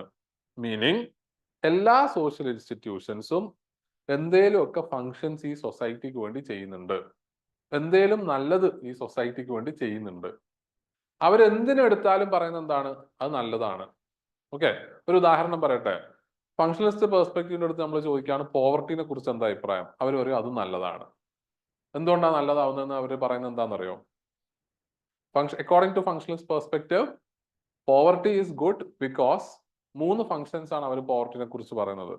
ഒന്ന്, പോവർട്ടി കാരണം ഈ സൊസൈറ്റിയിൽ വളരെ അത്യാവശ്യമായിട്ടുള്ളതും പക്ഷെ at the same time social prestige ഇല്ലാത്തതുമായ സർട്ടൻ ജോബ്സ് ചെയ്യാൻ ആൾക്കാരെ കിട്ടും. ഇപ്പം ഒരു ഉദാഹരണം പറയുകയാണെങ്കിൽ ക്ലീനിങ് ജോബ്സ് സൊസൈറ്റിക്ക് വളരെ ഇമ്പോർട്ടൻ്റ് ആയിട്ടുള്ള ജോബാണ്. പക്ഷെ അതിന് സോഷ്യൽ പ്രസ്റ്റീജ് കുറവായതുകൊണ്ട് ആൾക്കാരെ കിട്ടില്ല. എന്തുകൊണ്ടാണ് പക്ഷെ ആൾക്കാരെ കിട്ടുന്നത്? പോവർട്ടി ഉള്ളതുകൊണ്ട്. അപ്പം അവർ പറയുന്നത് എന്താണ്? പോവർട്ടി കാരണം ഈ സൊസൈറ്റിയിലുള്ള പല റോൾസ് ചെയ്യാൻ, ജോബ്സ് ചെയ്യാൻ നമുക്ക് ആളെ കിട്ടുന്നു. രണ്ടാമത്തെ അവർ പറയുന്നത് പോവർട്ടി പലർക്കും എംപ്ലോയ്മെന്റും കൊടുക്കുന്നു. ആർക്കും എംപ്ലോയ്മെന്റ് കൊടുക്കുന്നത്? പോവർട്ടി. IAS ആയിരിക്കും. Seriously, bureaucrats. എങ്ങനെയാ ബ്യൂറോക്രാറ്റ്സിന് പോവർട്ടി ജോബ് കൊടുക്കുന്നത്? പോളിസി മേക്കിങ്ങും വെൽഫെയർ സ്കീംസ് നടത്താൻ അല്ലെ? നമ്മൾക്ക് ഇത്രയും വലിയ ബ്യൂറോക്രസിന്റെ ആവശ്യം എന്താണ്? ബിക്കോസ് ഗവൺമെന്റ് കുറെ അധികം വെൽഫെയർ പ്രോഗ്രാംസ് നടത്തുന്നുണ്ട്. ആ വെൽഫെയർ പ്രോഗ്രാംസ് മാനേജ് ചെയ്യണമെങ്കിൽ നമുക്ക് വലിയ ബ്യൂറോക്രസി ആവശ്യമാണ്. അപ്പൊ ഈ പോവർട്ടി ഇല്ലെങ്കിൽ ഇത്രയും കൂടുതൽ വെൽഫെയർ പ്രോജക്ട്സിന്റെ ആവശ്യമുണ്ടോ? ഇത്രയും വലിയ വെൽഫെയർ പ്രോജക്ട്സ് ഇല്ലെങ്കിൽ ഇത്രയും വലിയ ബ്യൂറോക്രസിയുടെ ആവശ്യമുണ്ടോ? ഇല്ല. അപ്പോൾ in a way poverty also creates employment അല്ലെ? ആ വെൽഫെയർ നടത്തുന്ന ആൾക്കാർക്ക് എംപ്ലോയ്മെന്റ് കൊടുക്കുന്നു. മൂന്നാമത് അവർ പറയാണ്, ഈ സമൂഹത്തിൽ എല്ലാവരും നമ്മളുടെ പെർഫോമൻസിനെ വേറൊരാളുടെ പെർഫോമൻസുമായിട്ട് കമ്പയർ ചെയ്തിട്ടല്ലേ നമ്മൾ തീരുമാനിക്കുന്നത്. ഇപ്പൊ ഒരു ഉദാഹരണം പറയുകയാണെങ്കിൽ, സപ്പോസ് നിങ്ങൾ സ്കൂളിൽ കോളേജിൽ പഠിക്കുന്നു. ഓക്കെ, നിങ്ങളുടെ ഗ്രൂപ്പിലുള്ള നിങ്ങളുടെ ഫ്രണ്ട്സ് ഗ്രൂപ്പിലുള്ള എല്ലാവരും തോറ്റു. നിങ്ങൾക്ക് ബുദ്ധിമുട്ടുണ്ടാവും ആ തോറ്റതില്? വലിയ പ്രയാസം ഉണ്ടാവില്ല, കാരണം എല്ലാവരും തോറ്റു, അതുകൊണ്ട് പ്രശ്നമില്ല. ഒബ്ജക്റ്റീവ്ലി നോക്കുവാണെങ്കിൽ മോശമാണ്. പക്ഷെ സബ്ജക്റ്റീവ്ലി നിങ്ങൾ നോക്കുമ്പോൾ എല്ലാവരും കൂടി തോറ്റിട്ടുണ്ടല്ലോ. നിങ്ങൾ വീട്ടിൽ പോയിട്ട് തന്നെ എന്താ പറയാ, ഞാൻ മാത്രമല്ല എല്ലാവരും തോറ്റിട്ടുണ്ട്, അതുകൊണ്ട് എന്നെ മാത്രം പറഞ്ഞിട്ട് കാര്യമില്ല, വളരെ ടഫ് എക്സാം ആണ്. പക്ഷെ സപ്പോസ് നിങ്ങളുടെ ഗ്രൂപ്പിൽ നിങ്ങൾ മാത്രം തോറ്റു, എന്തായിരിക്കും നിങ്ങളുടെ അവസ്ഥ? വളരെ മോശം അവസ്ഥയായിരിക്കും. കാരണം എന്താണ്? നമ്മൾ എപ്പോഴും നമ്മളുടെ ഒരു പെർഫോമൻസിനെയും നമ്മൾ ചെയ്യുന്ന കാര്യങ്ങളെയും നമ്മളുടെ ഒരു റെഫറൻസ് ഗ്രൂപ്പ് ഉണ്ടാവും, നമ്മളുടെ ഒരു ക്ലോസ് ഗ്രൂപ്പ്, അവരുമായിട്ട് കമ്പയർ ചെയ്തിട്ടാണ് എപ്പോഴും എന്ത് ചെയ്യുന്നത്, തീരുമാനിക്കുന്നത് അല്ലെ? ഇപ്പൊ നിങ്ങളുടെ ക്ലാസ്സിൽ ഒരു ക്ലാസ് ടെസ്റ്റ് നടത്തുന്നു, റൈറ്റ്? നിങ്ങൾ അവിടുത്തെ മാർക്ക് ഒബ്ജക്റ്റീവ്ലി അല്ല പലപ്പോഴും കൺസിഡർ ചെയ്യാം. 100 മാർക്കിന്റെ ഒരു ക്ലാസ് ടെസ്റ്റ്, പ്രിലിംസിന്റെ മോക്ക് ടെസ്റ്റ് നടത്തി. നിങ്ങൾക്ക് എല്ലാവർക്കും മാർക്ക് 30, 35, 40 ഒക്കെയാണ് സപ്പോസ്. ഓക്കെ, ഇതിൽ ഒരാൾക്ക് 43 കിട്ടി. ഓൾറൈറ്റ്. അപ്പൊ മറ്റുള്ളവരെ കമ്പയർ ചെയ്യുമ്പോൾ ആ 43 എന്ന് പറയുന്നത് ഭീകര മാർക്കായിട്ട് നിങ്ങൾക്ക് ഫീൽ ചെയ്തു അല്ലെ? നിങ്ങൾക്ക് ഭയങ്കര സന്തോഷം, എല്ലാവരെക്കാളും മാർക്ക് ഉണ്ട്. പക്ഷെ ഒബ്ജക്റ്റീവ്ലി നമ്മൾ നോക്കുമ്പോൾ 100ൽ നിങ്ങൾക്ക് 43 കിട്ടിയിട്ടുള്ളൂ അല്ലെ? അപ്പൊ റിലേറ്റീവ് അല്ലേ കാര്യങ്ങൾ? അപ്പം പോവർട്ടി എങ്ങനെയാണ് റിലേറ്റീവ്ലി ഗുണമാവുന്നത്? പോവർട്ടിയിലുള്ള ആൾക്കാരെ കാണുമ്പം അത് മിഡിൽ ക്ലാസ്സിൽപ്പെട്ട ആൾക്കാർക്ക് എന്താണ്, ഒരു കൈൻഡ് ഓഫ് അല്ലെ, അവരുടെ ഒരു മെഷറിങ്, ഒരു സ്റ്റാൻഡേർഡ് ആയിട്ടാണ് എന്ത് ചെയ്യുന്നത്, മാറുന്നത്. നമ്മൾ എന്തായില്ല, നമ്മൾ കഷ്ടപ്പെട്ടത് കൊണ്ട് നമ്മൾ ബെറ്റർ ആയില്ലേ, അങ്ങനെ ആലോചിച്ച് അവർക്കൊരു സെൽഫ് കോൺഫിഡൻസ് കിട്ടില്ലേ, നമ്മളുടെ സിറ്റുവേഷൻ അത്ര മോശമായിട്ടില്ല, ബിക്കോസ് ഞാൻ അത്യാവശ്യം കുഴപ്പമില്ലാതെ ചെയ്തു, റൈറ്റ്? അപ്പൊ ഇങ്ങനെ ഒരു kind of self confidence middle ക്ലാസ്സിന് കൊടുക്കാനും പോവർട്ടി ആവശ്യമാണെന്നാണ് ആര് പറയുന്നത്? ഫങ്ഷണലിസ്റ്റുകൾ പറയുന്നത്. അപ്പൊ ഫങ്ഷണലിസ്റ്റുകളുടെ ഏതാണ്ട് രൂപം മനസ്സിലായോ?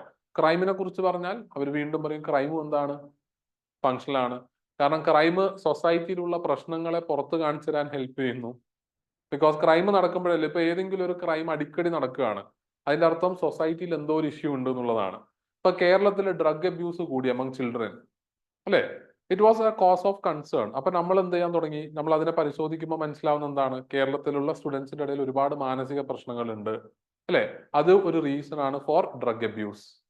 അപ്പൊ ഇങ്ങനെ സമൂഹത്തിലുള്ള പ്രശ്നങ്ങളെ തുറന്നു കാണിക്കാനും ക്രൈംസ് എന്താണ്, ഇമ്പോർട്ടന്റ് ആണ്. ഇങ്ങനെ ഏത് ഇൻസ്റ്റിറ്റ്യൂഷൻ എടുത്താലും അവർ അതിന്റെയൊക്കെ നല്ല വശം അല്ലെങ്കിൽ അതൊക്കെ ഫങ്ഷണൽ ആണ് എന്നാണ് പറയുന്നത്. അതുകൊണ്ട് തന്നെയാണ് അവരുടെ പേരും അങ്ങനെ, ഫങ്ഷണലിസ്റ്റ്. എല്ലാം ഫങ്ഷണൽ ആണ്. ക്ലിയർ ആണോ? അതിന് മനസ്സിലായോ? ഈ ഫങ്ഷണലിസ്റ്റുകളുടെ ഒരു പ്രത്യേകത എന്ന് പറയുന്നത്, അവർ സൊസൈറ്റിനെ കൺസിഡർ ചെയ്യുന്നത് ഒരു സിസ്റ്റം ആയിട്ടാണ്. ഓക്കെ, ഒരു സിസ്റ്റമാണ് സൊസൈറ്റി. സൊസൈറ്റി ഒരു സിസ്റ്റം എന്ന് പറയാനുള്ള കാരണം എന്താണ്? എന്തിനാണ് നമ്മൾ സിസ്റ്റം എന്ന് വിളിക്കുന്നത്?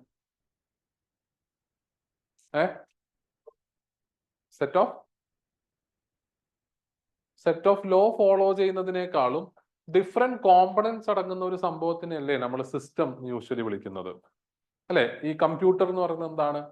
ഇതൊരു സിസ്റ്റമാണ്. കാരണം എന്താണ്? അതിന് കുറെ അധികം സബ് കോമ്പണൻസ് അടങ്ങുന്ന ഒരു സംഭവമാണ് സിസ്റ്റം. സിസ്റ്റത്തിന്റെ ഒരു പ്രത്യേകത എന്താണ്?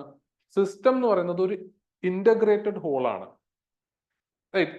ഈ ഒരു കമ്പ്യൂട്ടർ എന്ന് പറയുന്നത് ഇതിന്റെ CPU കൊണ്ട് മാത്രം പ്രവർത്തിപ്പിക്കാൻ പറ്റുമോ? ഇല്ല. മോണിറ്റർ കൊണ്ട് മാത്രം പ്രവർത്തിപ്പിക്കാൻ പറ്റുമോ? ഇല്ല. ഈ സിസ്റ്റം പ്രോപ്പർലി വർക്ക് ചെയ്യണമെങ്കിൽ ഇതിന്റെ സബ് സിസ്റ്റംസ് എല്ലാം, ഇതിന്റെ കോമ്പണൻസ് എല്ലാം ഇന്റഗ്രേറ്റഡ് ആയിരിക്കണം. മോണിറ്റർ നേർക്ക് വർക്ക് ചെയ്യണം, CPU നേർക്ക് വർക്ക് ചെയ്യണം, കീബോർഡ് നേർക്ക് വർക്ക് ചെയ്യണം, മൗസ് നേർക്ക് വർക്ക് ചെയ്യണം അല്ലെ? അപ്പൊ ദേ believe that society is also similar. Society is also system which consist of various sub parts. എന്താണ് സൊസൈറ്റിയുടെ സബ് പാർട്സ്? എന്തായിരിക്കും? ഇൻസ്റ്റിറ്റ്യൂഷൻസ് അല്ലെ? സൊസൈറ്റിയുടെ വേരിയസ് ഇൻസ്റ്റിറ്റ്യൂഷൻസ് ആണ് സൊസൈറ്റിയുടെ സബ് പാർട്സ് എന്ന് പറയുന്നത്. ആൻഡ് ദേ ബിലീവ് ദാറ്റ് ഈ എല്ലാ ഇൻസ്റ്റിറ്റ്യൂഷൻസും പ്രോപ്പറായി വർക്ക് ചെയ്യുമ്പോഴാണ് സൊസൈറ്റിയും മുന്നോട്ട് പോകുന്നുള്ളൂ, സൊസൈറ്റിയും പ്രോപ്പർലി ഫങ്ഷൻ ചെയ്യുള്ളൂ. നമ്മളിപ്പം ഈ മോണിറ്ററിന്റെ, ഈ കമ്പ്യൂട്ടറിന്റെ കാര്യം പറഞ്ഞതുപോലെ തന്നെ ആലോചിക്കുക. മോണിറ്ററിന് പകരം ഫാമിലി, CPU പകരം റിലീജിയൻ, കീബോർഡിന് പകരം പൊളിറ്റിക്കൽ സിസ്റ്റം, ഇങ്ങനെ ആലോചിച്ച് നോക്കുക. ഇതെല്ലാം കൂടി പ്രോപ്പർലി വർക്ക് ചെയ്താൽ മാത്രമേ സമൂഹം മുന്നോട്ട് പോവുള്ളൂ. അതുകൊണ്ടാണ് society is a integrated whole, system is an integrated whole എന്ന് പറയുന്നത്. ക്ലിയർ ആണോ? അപ്പം ഈ സിസ്റ്റം മുന്നോട്ട് പോകണമെങ്കിൽ ആ സിസ്റ്റത്തിലുള്ള എക്സിസ്റ്റിംഗ് സോഷ്യൽ ഇൻസ്റ്റിറ്റ്യൂഷൻസ് ഒക്കെ എന്തൊക്കെയോ ഫങ്ഷൻസ് ചെയ്യുന്നുണ്ട് എന്നല്ലേ അതിന്റെ അർത്ഥം, അല്ലെ? നമ്മൾ ഈ വ്യൂ പോയിന്റ് ആലോചിക്കുക. സൊസൈറ്റി എന്ന് പറയുന്ന ഒരു ഇന്റഗ്രേറ്റഡ് ഹോൾ ആണ് which consist of various institutions. Meaning ഈ സമൂഹത്തിലുള്ള എല്ലാ ഇൻസ്റ്റിറ്റ്യൂഷൻസും ഈ ഇന്റഗ്രേറ്റഡ് ഹോളിൽ എന്തൊക്കെയോ ഫങ്ഷൻസ് ചെയ്യുന്നുണ്ട്. അതുകൊണ്ട് തന്നെ ഈ ഇൻസ്റ്റിറ്റ്യൂഷൻസിനെ ഒന്നും നമ്മൾ എന്ത് ചെയ്യാൻ പാടില്ല, മാറ്റാൻ പാടില്ല. അതിന് അതേപോലെ മുന്നോട്ട് കൊണ്ടുപോകണം. ഇതാണ് ആര് പറയുന്നത്? ഫങ്ഷണലിസ്റ്റുകൾ പറയുന്നത്. അപ്പൊ സൊസൈറ്റിനെ നമുക്ക് സൊസൈറ്റി എന്ന് വെറുതെ വിളിച്ചാൽ മാത്രം പോരാ. ഈ സൊസൈറ്റിയിൽ പല പാർട്സ് ഉണ്ട്. ഈ പല പാർട്സ് എന്ന് പറയുന്നത് എന്താണ്? സൊസൈറ്റിയിലുള്ള വേരിയസ് ഇൻസ്റ്റിറ്റ്യൂഷൻസ് ആണ്. ഈ ഇൻസ്റ്റിറ്റ്യൂഷൻസ് മൊത്തം ഒരു ഇന്റഗ്രേറ്റഡ് ആയിട്ട്, കോർഡിനേറ്റഡ് ആയിട്ട് വർക്ക് ചെയ്യുമ്പോഴാണ് സൊസൈറ്റി പ്രോപ്പറായി മുന്നോട്ട് പോവുള്ളൂ. As a result they say that സൊസൈറ്റിയിലുള്ള ഡിഫറെന്റ് കോമ്പണൻസ് ഫങ്ഷണൽ ആണ്, ആസ് വെൽ ആസ് അതിനെ നമ്മൾക്ക് ഒരിക്കലും മാറ്റാനും പാടില്ല. റൈറ്റ്? ഇങ്ങനെ പറയുന്ന ഒരു ഗ്രൂപ്പ് സ്റ്റാറ്റസ് കോയിസ്റ്റ് ആയിരിക്കും. സ്റ്റാറ്റസ് കോയിസ്റ്റ് എന്ന് പറഞ്ഞതിന്റെ അർത്ഥം എന്താണ്? ഇപ്പൊ എന്താണോ ഉള്ളത്, ഇപ്പൊ എങ്ങനെയാണോ ഉള്ളത്, അത് അതുപോലെ മുന്നോട്ട് പോവാം, അതിൽ യാതൊരു മാറ്റവും വേണ്ട. അതുകൊണ്ട് തന്നെ നമ്മൾ പറയുന്ന ഒരു കാര്യമാണ്, ഫങ്ഷണലിസ്റ്റുകൾ ഒരിക്കലും സമൂഹത്തിലെ ചേഞ്ച് കൊണ്ടുവരാൻ വേണ്ടി പറയില്ല. അവര് കോൺഫ്ലിക്റ്റിനെ കുറിച്ച് പറയില്ല, ചേഞ്ചിനെ കുറിച്ച് പറയില്ല, മോശം കാര്യങ്ങളെ കുറിച്ച് പറയില്ല. കാരണം ഇങ്ങനെയൊക്കെ പറഞ്ഞു കഴിഞ്ഞാൽ അതിന്റെ അർത്ഥം അവിടെ എന്തോ പ്രശ്നമുണ്ട്, അത് മാറ്റണം എന്നല്ലേ. അവർക്ക് മാറ്റം ഇഷ്ടമല്ല. അവർക്ക് എങ്ങനെയാണോ ഇപ്പോൾ ഉള്ളത് അതുപോലെ മുന്നോട്ട് പോകണം. കാരണം സൊസൈറ്റി ഇപ്പോൾ ഒരു ഓർഡറിലാണ് ഉള്ളത്, ഈ ഓർഡറിൽ തന്നെ അങ്ങ് പൊക്കോട്ടെ എന്നുള്ളതാണ് അവരുടെ വ്യൂ. ക്ലിയർ? എനിക്ക് മനസ്സിലായോ? ഇങ്ങനെ ഒരു വ്യൂ ഉള്ള ആൾക്കാരെയാണ് നമ്മൾ എന്ത് വിളിക്കുന്നത്? ഫങ്ഷണലിസ്റ്റ്. ഇവരെ കുറിച്ച് നമ്മൾ മുന്നോട്ട് പോകുമ്പോഴും കൂടുതൽ പഠിക്കുമ്പോൾ നിങ്ങൾക്ക് കൂടുതൽ ക്ലാരിറ്റി വരും. തൽക്കാലം നിങ്ങൾ മനസ്സിലാക്കേണ്ടത്, ഫങ്ഷണലിസ്റ്റുകൾ എന്ന് പറയുന്ന ആരാണ്? സൊസൈറ്റിയിലുള്ള എല്ലാ ഇൻസ്റ്റിറ്റ്യൂഷൻസും ഫങ്ഷണൽ ആണെന്ന് പറയുന്ന ആൾക്കാരാണ് ഫങ്ഷണലിസ്റ്റ്. അവരെല്ലാത്തിനെയും നന്മയിൽ മാത്രമേ, അല്ലെങ്കിൽ അതിന്റെ നന്മ മാത്രമേ എന്ത് ചെയ്യുന്നുള്ളൂ, കാണുന്നുള്ളൂ. അതിന്റെ ദോഷം ഒരിക്കലും കാണാത്ത ആൾക്കാരാണ്. ക്ലിയർ അല്ലേ? വേണ്ടി മനസ്സിലായോ? നിങ്ങൾക്ക് ഇതുവരെ പറഞ്ഞ കാര്യങ്ങളിൽ എന്തെങ്കിലും ഡൗട്ട് ഉണ്ടോ? ഒന്നുമില്ല, എല്ലാം സെറ്റാണ്. ഓക്കെ. സോ ഫങ്ഷണലിസ്റ്റ് പെർസ്പെക്റ്റീവിന്റെ ഒരു അനാലിസിസ് ഓഫ് ഫാമിലി നമ്മൾ നോക്കുമ്പോൾ 3 രീതിയിലാണ് അവർ ഈ ഒരു അനാലിസിസ് നടത്തുന്നത്. Okay. First is what are the functions of family, എന്തൊക്കെ ഫങ്ഷൻസ് ആണ് ഫാമിലിക്ക് ഉള്ളത്. Second is what are the functional relationship between the family and other parts of the social system. ഇപ്പൊ ഞാൻ കുറച്ചു മുമ്പ് നിങ്ങളടുത്ത് പറഞ്ഞില്ലേ, ഫങ്ഷണലിസ്റ്റുകൾ സൊസൈറ്റിനെ എങ്ങനെയാണ് കാണുന്നത്? ആസ് എ സിസ്റ്റം, അല്ലെ? ആ സിസ്റ്റത്തിന് എന്തുണ്ട്? കുറെ അധികം പാർട്സ് ഉണ്ട്. ഈ പാർട്സ് ഒക്കെ എങ്ങനെ വർക്ക് ചെയ്യണം? കോർഡിനേറ്റഡ് ആയിട്ട്, ഇന്റഗ്രേറ്റഡ് ആയിട്ട് വർക്ക് ചെയ്യണം. അപ്പോഴല്ലേ സംഭവം മുന്നോട്ട് പോവുള്ളൂ, അല്ലെ? അപ്പൊ അവര് പറയാണ്, ഈ ഒരു relationship between family and other parts of the system എന്ന് ഉദ്ദേശിക്കുന്ന എന്താണ്? നമ്മൾ ഒരു ഉദാഹരണം വീണ്ടും ഞാൻ സിസ്റ്റം ബേസ് ചെയ്തിട്ട് പറയാം. ഓക്കെ. ഞാനൊരു കമ്പ്യൂട്ടർ ഉപയോഗിക്കുന്നു. ഓൾറൈറ്റ്. ഞാൻ ഉപയോഗിക്കുന്ന CPU-ന് ചേരാത്ത വിധത്തിലുള്ള ഒരു മോണിറ്റർ ആണ് ഞാൻ കൊണ്ടുവന്നിരിക്കുന്നതെങ്കിൽ എൻ്റെ ഈ computer as a whole work ചെയ്യോ?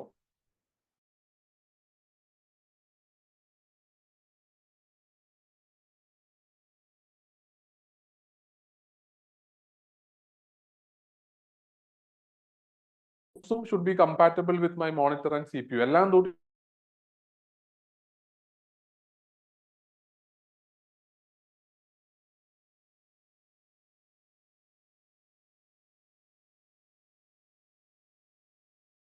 പോകാൻ പറ്റുള്ളൂ. എങ്ങനെയാണ് സമൂഹത്തിലുള്ള എല്ലാ ഇൻസ്റ്റിറ്റ്യൂഷൻസും കമ്പാറ്റബിൾ ആവാന്ന് പറയുന്നതിന്റെ അർത്ഥം? എങ്ങനെയാണ്? ഒരു ഉദാഹരണം ആർക്കെങ്കിലും പറയാൻ പറ്റുമോ? സമൂഹത്തിലുള്ള എല്ലാ ഇൻസ്റ്റിറ്റ്യൂഷൻസും അങ്ങോട്ടും ഇങ്ങോട്ടും കമ്പാറ്റബിൾ ആവണം. നീ പറയാൻ പറ്റുമോ? ടു ഏർലി ആണ്, ഞാൻ അടുത്തതിൽ പിടിച്ചോളാം. അതായത് നമ്മളെ നാട്ടില് കോവിഡ് വന്നു അല്ലേ? കോവിഡ് വന്നല്ലോ. കോവിഡ് വന്നപ്പോൾ എന്ത് പറ്റി?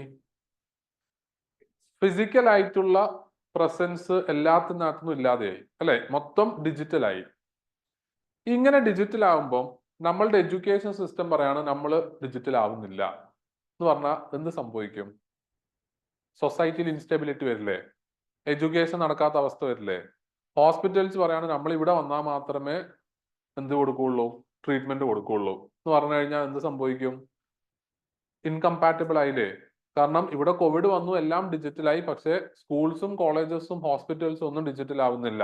സൊസൈറ്റിയിൽ എന്ത് വരും? ഇൻകമ്പാറ്റബിലിറ്റി വരും, അവിടെ ഇൻസ്റ്റെബിലിറ്റി വരും.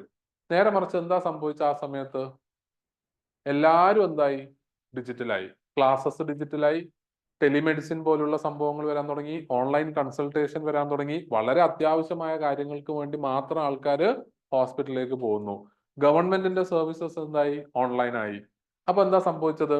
നമ്മളുടെ സിസ്റ്റത്തിനകത്ത് മാറ്റങ്ങൾ വന്നപ്പോഴത്തേക്ക്, ചെറിയ ചെറിയ മാറ്റങ്ങൾ വന്നപ്പോഴത്തേക്ക് സിസ്റ്റത്തിലുള്ള ബാക്കി കോമ്പണൻസും അതിനനുസരിച്ച് എന്ത് ചെയ്യുന്നുണ്ട്? മാറുന്നുണ്ട്. ക്ലിയർ ആവുന്നുണ്ടോ? അപ്പം നമ്മളുടെ സിസ്റ്റത്തിലുള്ള എല്ലാ ഇൻസ്റ്റിറ്റ്യൂഷൻസും, സൊസൈറ്റിയിലുള്ള എല്ലാ ഇൻസ്റ്റിറ്റ്യൂഷൻസും അങ്ങോട്ടും ഇങ്ങോട്ടും കമ്പാറ്റബിൾ ആയാൽ മാത്രമേ സൊസൈറ്റി മുന്നോട്ടേക്ക് പോവുള്ളൂ. അതിനെ ബേസ് ചെയ്തിട്ടാണ് അവർ പറയുന്നത് എന്താണ് ഫാമിലിയും മറ്റുള്ള ഇൻസ്റ്റിറ്റ്യൂഷൻസും തമ്മിലുള്ള ആ റിലേഷൻഷിപ്പ് എന്താണ്, റൈറ്റ്? ഇവർ തമ്മിൽ കമ്പാറ്റബിലിറ്റി എങ്ങനെ വരുന്നു, ഇവർ തമ്മിലുള്ള ആ ഒരു യൂണിറ്റി എങ്ങനെ വരുന്നു, അതാണ് അവരുടെ നെക്സ്റ്റ് അനാലിസിസ്. അവർ 3 രീതിയിലാണ് അനലൈസ് ചെയ്യുക. ഒന്ന്, ഫങ്ഷൻസ് എന്താണ് ഫാമിലി പെർഫോം ചെയ്യുന്നത്. 2, ഫാമിലി എന്ന് പറയുന്ന ഇൻസ്റ്റിറ്റ്യൂഷൻ മറ്റുള്ള ഇൻസ്റ്റിറ്റ്യൂഷൻസുമായിട്ട് എങ്ങനെയാണ് യൂണിറ്റി വരുന്നത്, എങ്ങനെയാണ് ഇന്റഗ്രേറ്റഡ് ആവുന്നത്. 3-മത്തെ കാര്യം, ഈ ഫാമിലിയുടെ ഫങ്ഷൻസ് ഇൻഡിവിജ്വൽ മെമ്പേഴ്സിനെ എങ്ങനെ ഹെൽപ്പ് ചെയ്യുന്നു. ക്ലിയർ ആവുന്നുണ്ടോ? 3 രീതിയിൽ അനാലിസിസ് ആണ്. First is what are the functions of family. Second is the functional relationship between family and other parts of the social system, meaning അവർ തമ്മിലുള്ള ഒരു unity, compatibility. Third is how functions of family is functional for the individual member. Clear? ഈ 3 രീതിയിലാണ് ഇവർ analyse ചെയ്യുന്നത്. So ഇവരുടെ അനാലിസിസിലേക്ക് നമുക്ക് just ഒന്ന് പോവാം. സോ ഓവറോൾ നമ്മൾ നോക്കുകയാണെങ്കിൽ functions of family can be divided into 4. Okay, എങ്ങനെയാണ് ഫങ്ഷൻസ് ഓഫ് ഫാമിലി വരുന്നത്? First is biological function of family, then social functions, psychological functions and economic functions. ഇതാണ് ജനറലി ഫാമിലി പെർഫോം ചെയ്യുന്ന 4 functions. Okay, biological function നമ്മൾ already discuss ചെയ്തതാണ്. എന്തൊക്കെയാണ് biological ഫങ്ഷനിൽ വരിക? Sexual ഗ്രാറ്റിഫിക്കേഷനും റീപ്രൊഡക്ഷനും, right? Now let us understand it from a functional analysis perspective. ഈ ബയോളജിക്കൽ ഫംഗ്ഷൻ ഓഫ് ഫാമിലി നമ്മൾ എന്താന്ന് പറഞ്ഞു. So what is the function of family? One is biological function which is sexual gratification and sexual gratification പറയുന്നത് എന്താണ്? Meeting of sexual needs. Second is reproduction. Now ഈ ഒരു particular function of family മറ്റുള്ള ഇൻസ്റ്റിറ്റ്യൂട്ട്സുമായിട്ട് നമുക്ക് എങ്ങനെ കണക്ട് ചെയ്യാൻ പറ്റും? എന്താണ് ഇവർ തമ്മിലുള്ള റിലേഷൻഷിപ്പ്? റീപ്രൊഡക്ഷൻ ഫംഗ്ഷൻ ഓഫ് ഫാമിലിയും സൊസൈറ്റിയിലുള്ള മറ്റുള്ള ഇൻസ്റ്റിറ്റ്യൂഷൻസും തമ്മിലുള്ള റിലേഷൻഷിപ്പ് എങ്ങനെയാ വരുന്നത്? ഒരു ഫങ്ഷണൽ റിലേഷൻഷിപ്പ് എന്ന് പറഞ്ഞില്ല, മറ്റുള്ള സബ് പാർട്സുമായിട്ടൊക്കെ വരണം അല്ലെ? ഇപ്പൊ നിങ്ങൾ ഇങ്ങനെ ആലോചിക്കുക, നമ്മളുടെ സമൂഹത്തിൽ കൂടുതൽ ആൾക്കാർ വരുമ്പോഴാണ് ആ സമൂഹത്തിൽ കൂടുതൽ എന്ത് വരുന്നത്? ഡിമാൻഡ് ജനറേറ്റ് ചെയ്യുന്നത് അല്ലെ? അപ്പൊ റീപ്രൊഡക്ഷൻ ഫംഗ്ഷൻ എന്ന് പറയുന്നത് സൊസൈറ്റി ആസ് എ ഹോളിന് ഇമ്പോർട്ടന്റ് ആണ്, മറ്റുള്ള സിസ്റ്റത്തിനും ഇമ്പോർട്ടന്റ് അല്ലേ, മറ്റുള്ള സബ് പാർട്സിനും ഇമ്പോർട്ടന്റ് ആണ്. എക്കണോമിക് സിസ്റ്റം മുന്നോട്ട് പോകണമെങ്കിൽ അവിടെ കൂടുതൽ ആൾക്കാർ വേണം, കൂടുതൽ ഡിമാൻഡ് വേണം അല്ലെ? അപ്പൊ അത് റീപ്രൊഡക്ഷനായിട്ട് കണക്റ്റഡ് അല്ലേ? ഈ രീതിയിൽ ആലോചിക്കുമ്പോഴാണ് നമ്മൾ ആ ഫങ്ഷണൽ റിലേഷൻഷിപ്പിനെ കുറിച്ച് മനസ്സിലാവുക. ഇനി തേർഡ് പാർട്ട് എന്താണ്? How it is important four an individual. എങ്ങനെയാണ് ഇൻഡിവിജ്വലിന് ബയോളജിക്കൽ ഫംഗ്ഷൻ ഇമ്പോർട്ടന്റ് ആവുന്നത്? ബിക്കോസ് ഇൻഡിവിജ്വൽ നീഡാണ്, ഒരു ബയോളജിക്കൽ നീഡാണ് എന്ത്? സെക്ഷുവൽ ഗ്രാറ്റിഫിക്കേഷൻ എന്ന് പറയുന്നത്. ഒരു ഇൻഡിവിജ്വലിന് വളരെ ഇമ്പോർട്ടന്റ് ആണ് എന്ത്?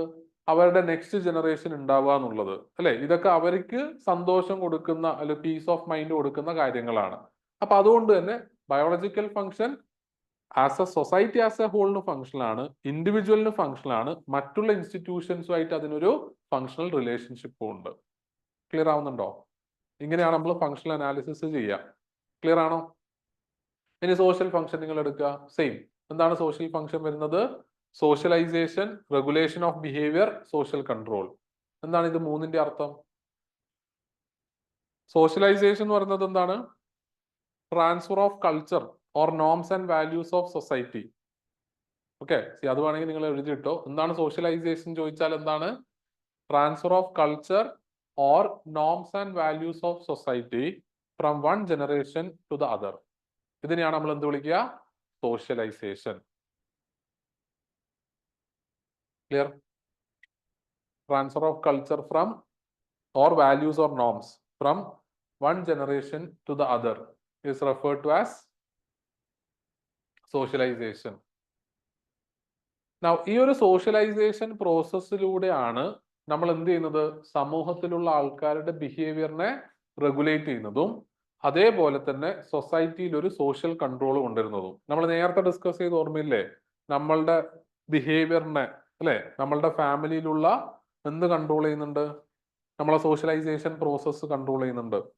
മനസ്സിലാവുന്നുണ്ടോ? ഓക്കെ. ഇത് സൊസൈറ്റിക്ക് എങ്ങനെയാ ഗുണം? സൊസൈറ്റിയിൽ റെഗുലേഷൻ ഓഫ് ബിഹേവിയറും, അല്ലെ, control the behaviour of people, social control ഒക്കെ നടക്കും. മറ്റുള്ള സോഷ്യൽ സിസ്റ്റമായിട്ട് ഇതിന്റെ ബന്ധം എന്താണ്? സൊസൈറ്റിയിലുള്ള മറ്റുള്ള പാർട്സുമായിട്ട് ഈ ഒരു ഫംഗ്ഷൻ എന്താ ബന്ധം?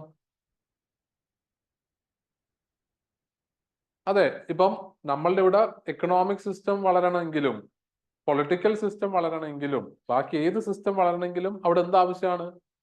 റെഗുലേഷൻ ഓഫ് ബിഹേവിയറും, അല്ലെ, ഒരു സോഷ്യൽ കൺട്രോൾ ഇമ്പോർട്ടന്റ് അല്ലേ? അപ്പൊ ആ ഒരു ആംഗിൾ നമ്മൾക്ക് നോക്കുവാണെങ്കിൽ ഒരു ഫങ്ഷണൽ റിലേഷൻഷിപ്പ് ഇല്ലേ? മനസ്സിലായോ? ഞാനിപ്പോ 2 എക്സാമ്പിളും അതിനെക്കുറിച്ച് സ്പെസിഫിക്കലി പറയാൻ കാരണം അതെങ്ങനെയാണ് ആ റിലേഷൻഷിപ്പ് വരുന്നതെന്നുള്ളത് നിങ്ങൾ ആലോചിക്കാനാണ്. അതിന്റെ ഐഡിയ കിട്ടിയോ?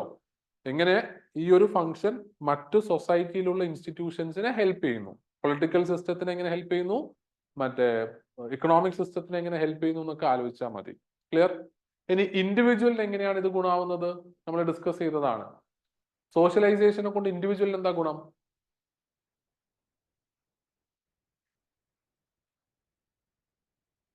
അവർക്ക് സൊസൈറ്റിയിൽ ഈസിലി എന്ത് ചെയ്യാൻ പറ്റും?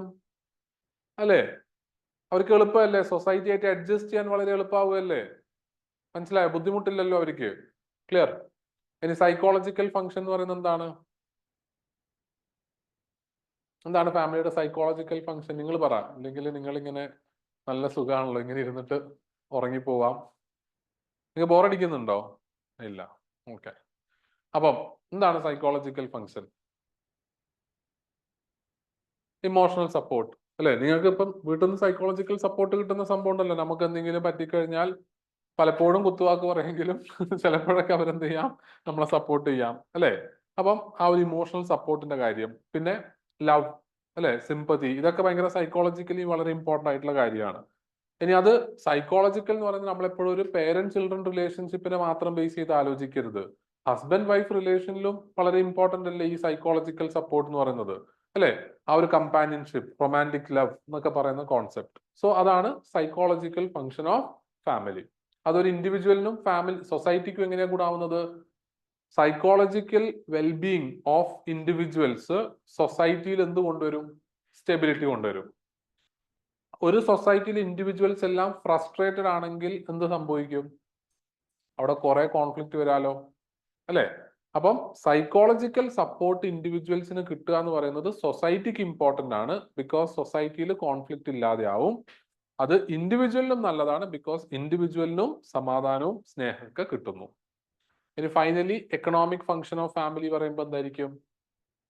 എന്താണ് മെയിൻ ആയിട്ടുള്ള ഫാമിലിയുടെ എക്കണോമിക് ഫംഗ്ഷൻ? Economic stability. ഒരു ഇൻഡിവിജ്വലിനെ സംബന്ധിച്ചിടത്തോളം ഉള്ള ഫംഗ്ഷൻ എന്താ? റിസോഴ്സസ് കിട്ടുക, അല്ലെ? ഇപ്പൊ നമ്മളെ ഫാമിലി നമുക്ക് എന്ത് ചെയ്യുന്നുണ്ട്? റിസോഴ്സസ് പ്രൊവൈഡ് ചെയ്യുന്നില്ലേ? Food, shelter, clothes, right? ഒരു എക്കണോമിക് സെക്യൂരിറ്റി നമുക്ക് പ്രൊവൈഡ് ചെയ്യുന്നു. നമുക്ക് എന്തെങ്കിലും ആവശ്യം വന്നു കഴിഞ്ഞാൽ നമ്മളെ സഹായിക്കാൻ ഫിനാൻഷ്യലി, റൈറ്റ്? ഇനി അത് കൂടാതെ നമ്മൾ വേറൊരു കാര്യം കൂടി മനസ്സിലാക്കുക. പണ്ട് കാലത്ത് ഫാമിലിയുടെ എക്കണോമിക് ഫംഗ്ഷൻ വളരെയധികം ഇമ്പോർട്ടന്റ് ആയിരുന്നു. എന്തുകൊണ്ടായിരിക്കും? ആ പണ്ടത്തെ നമ്മളുടെ മേജർ ഇക്കണോമിക് ആക്ടിവിറ്റീസ് മൊത്തം എടുത്തു നോക്കിക്കഴിഞ്ഞാൽ അഗ്രികൾച്ചർ അല്ലെ, കോട്ടേജ് ഇൻഡസ്ട്രീസ് പോലുള്ള സംഭവങ്ങൾ, പിന്നെ ജനറേഷൻസ് ആയിട്ട് കൈമാറി വരുന്ന സർട്ടൻ സ്കിൽസ് ഉള്ള വർക്കേഴ്സ് അല്ലെ, ഇപ്പൊ ജ്വൽ മേക്കിംഗ് ആയിരിക്കാം, ആർട്ടിസൻസ് ആയിരിക്കാം അല്ലെ, ഇതൊക്കെ എന്ത് ടൈപ്പ് ഓഫ് ആക്ടിവിറ്റി ആണ്? ഫാമിലി ഓറിയന്റഡ് ആക്ടിവിറ്റി ആണ്. ഇന്നത്തെ കാലത്തല്ലേ ഫാമിലിയിൽ നിന്ന് മാറി നമ്മൾ ഫാക്ടറിയിൽ പോയി പ്രൊഡ്യൂസ് ചെയ്യുന്നത്. അതുകൊണ്ടാണ് നമ്മൾ പറയുന്നത് in pre modern societies or traditional societies family was A unit of production. എന്താണ് യൂണിറ്റ് ഓഫ് പ്രൊഡക്ഷൻ എന്ന് പറയുന്നത്? സാധനങ്ങൾ പ്രൊഡ്യൂസ് ചെയ്യുന്ന ഒരു സ്ഥലമായിരുന്നു ഫാമിലി. അഗ്രികൾച്ചറിലാണെങ്കിലും ഹാൻഡിക്രാഫ്റ്റ്സിലാണെങ്കിലും ആർട്ടിസൻസ് ആണെങ്കിലും എല്ലാം തന്നെ they produce their products mostly from within the family. Clear അല്ലേ? ഐഡിയ മനസ്സിലായോ? സോ ഇതാണ് ഫാമിലിയുടെ economic functions for individual members. സൊസൈറ്റിക്കുള്ള ഫംഗ്ഷൻ എന്താണ്? By acting as a unit of production family എന്ത് ചെയ്യുന്നു? കുറെ ഐറ്റംസ് സൊസൈറ്റിയിൽ പ്രൊഡ്യൂസ് ചെയ്യുന്നു which can be used by other members of the society. Clear? Overall 4 function.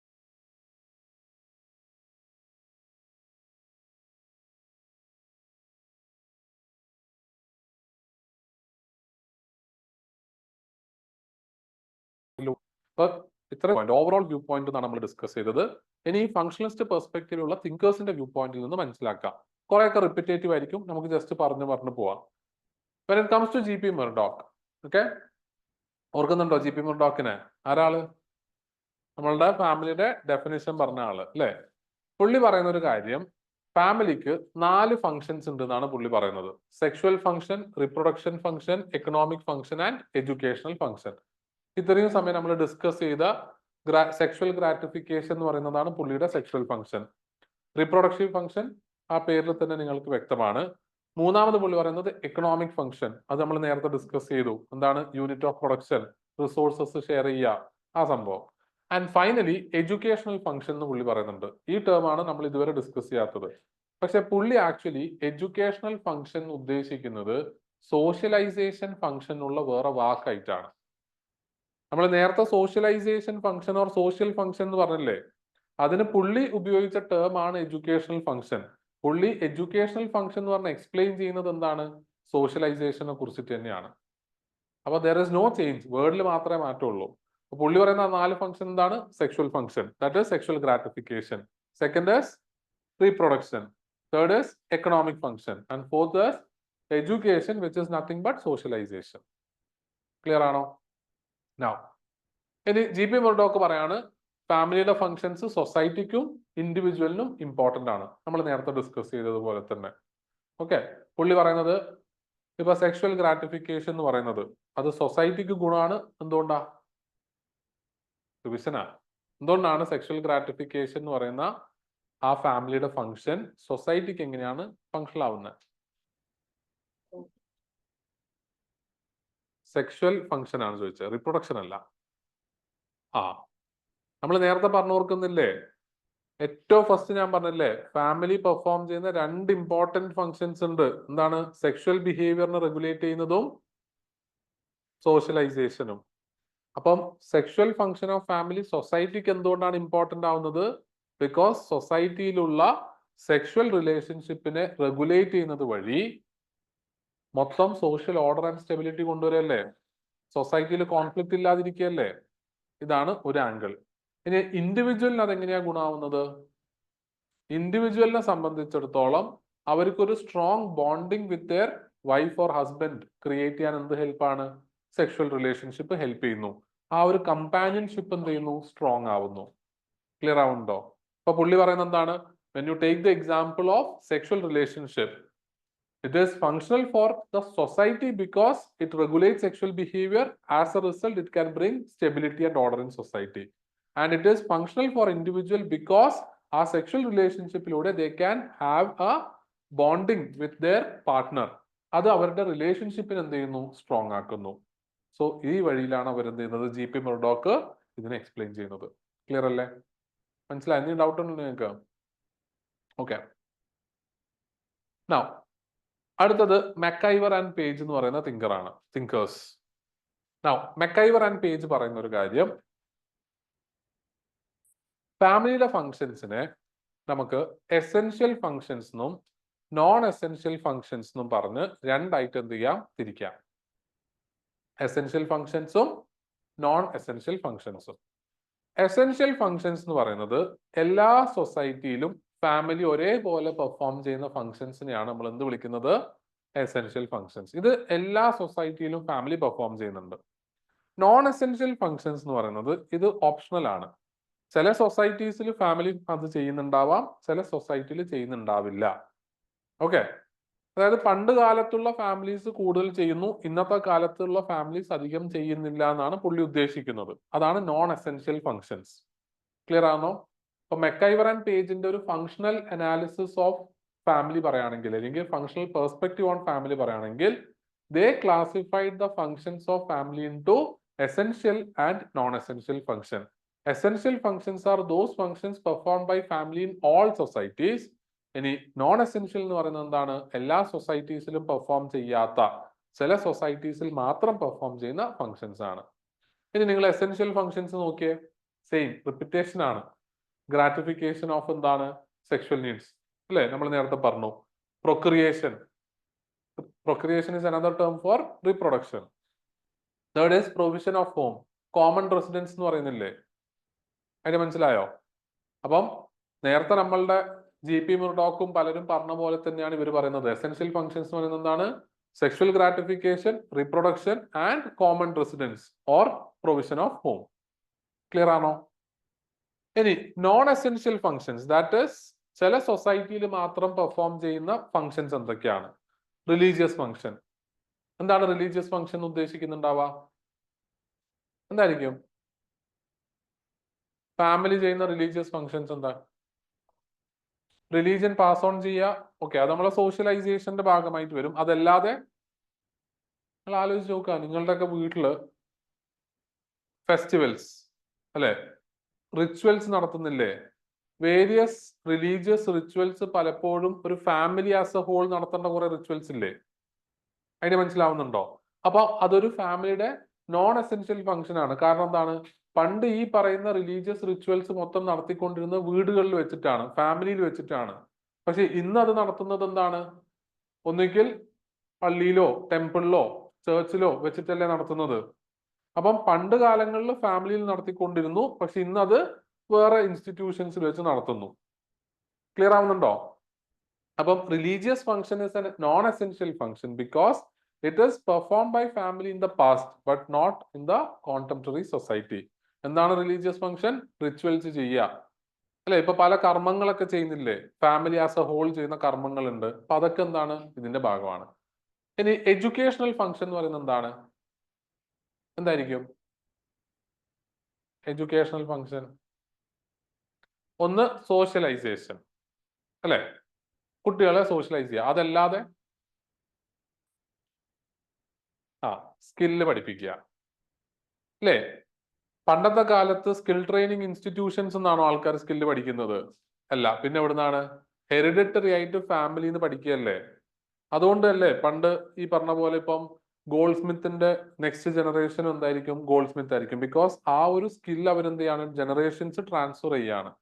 Clear അല്ലേ? അപ്പൊ അതാണ് എഡ്യൂക്കേഷണൽ ഫങ്ഷൻ. ഇന്നത്തെ കാലത്ത് അങ്ങനെ ചെയ്യുന്നുണ്ടോ? ഇല്ല. അതിന് സ്പെഷ്യൽ ആയിട്ടുള്ള എന്ത് വന്നിട്ടുണ്ട്, സ്കിൽ ട്രെയിനിങ് ഇൻസ്റ്റിറ്റ്യൂഷൻസും കാര്യങ്ങളൊക്കെ വന്നിട്ടുണ്ട്. ഇനി എക്കണോമിക് ഫങ്ഷൻ എടുക്കുക.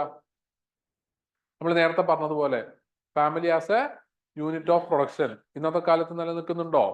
ഇല്ല. ഇന്ന് ഫാമിലി അധികം ഒരു യൂണിറ്റ് ഓഫ് പ്രൊഡക്ഷൻ ആയി നിൽക്കുന്നില്ല, മറിച്ച് യൂണിറ്റ് ഓഫ് പ്രൊഡക്ഷൻ ഇന്ന് എന്താണ്, ഫാക്ടറീസ് ആണ്. ക്ലിയർ അല്ലേ? അതുകൊണ്ടാണ് ഇത് നമ്മൾ എന്ത് വിളിക്കുന്നത്, നോൺ എസെൻഷ്യൽ ഫങ്ഷൻ. ഹെൽത്തിന്റെ കാര്യം എടുക്കുക. പഴയ കാലത്ത് നമ്മളെ മൊത്തത്തിൽ ട്രീറ്റ്മെന്റ് ആണെങ്കിലും കെയറിങ് ആണെങ്കിലും എല്ലാം ചെയ്യുന്നത് എന്താണ്, ഫാമിലിയുടെ അകത്തുനിന്നല്ലേ. ചികിത്സയാണെങ്കിലും എല്ലാം. ഇപ്പൊ അതിനെന്ത് ചെയ്യുന്നു, സ്പെഷ്യലൈസ്ഡ് ആയിട്ടുള്ള ഹോസ്പിറ്റൽസും കെയർ സെന്റേഴ്സും ഒക്കെ ഉണ്ട്. ഈവൻ എൽഡർലി പീപ്പിളിനെ പോലും ഇപ്പം കെയർ ചെയ്യുന്നത് എങ്ങനെയാണ്, ഫാമിലിയുടെ അകത്തുനിന്നതിനേക്കാളും ഇതേപോലുള്ള സ്പെഷ്യലൈസ്ഡ് ഇൻസ്റ്റിറ്റ്യൂഷൻസ് എന്നാണ്. ഇനി റെക്രിയേഷൻ. റെക്രിയേഷൻ എന്ന് പറയുന്നത് എന്താണ്, എന്റർടൈൻമെന്റ്. പഴയ എന്റർടൈൻമെന്റ് മോസ്റ്റ്ലി എന്തായിരുന്നു, ഹോം ബേസ്ഡ് ആയിരുന്നു, ഫാമിലി ബേസ്ഡ് അല്ലേ. പക്ഷെ ഇന്നെന്താണ്, അതും മാറി. ഇപ്പം തിയേറ്റേഴ്സ്, ക്ലബ്സ്, അല്ലെ? ഇങ്ങനെയുള്ള ഒരുപാടധികം എന്റർടൈൻമെന്റ് അവന്യൂസ് ഉണ്ട് which is outside the family.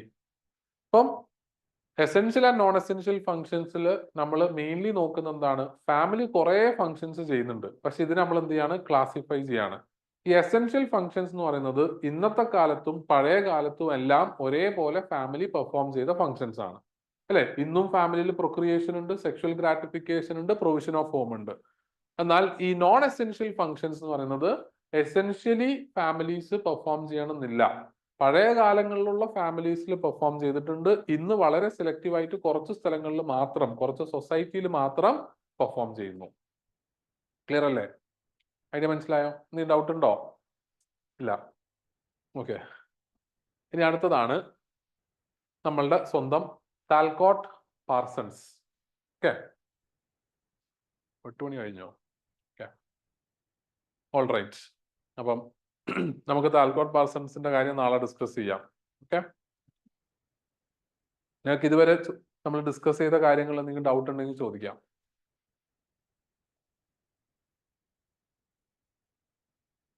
ഇല്ലേ? ഡൗട്ട് ഒന്നുമില്ല. ആ,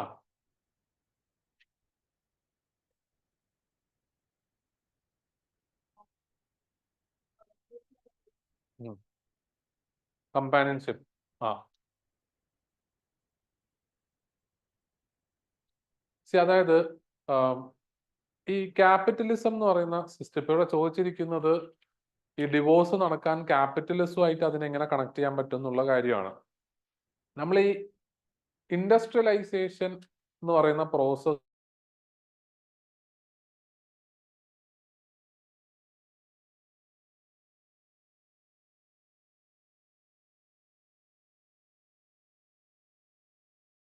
എമർജൻസ് ഓഫ് ന്യൂക്ലിയർ ഫാമിലീസ്.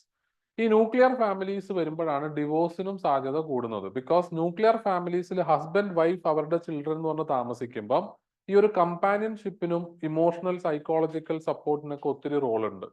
അവിടെ ആ ഒരു കമ്പാനിയൻഷിപ്പ് വർക്ക് ചെയ്യുന്നില്ലെങ്കിൽ ഫാമിലി ബ്രേക്ക് ഡൗൺ ആവാനുള്ള സാധ്യത കൂടുതലാണ്.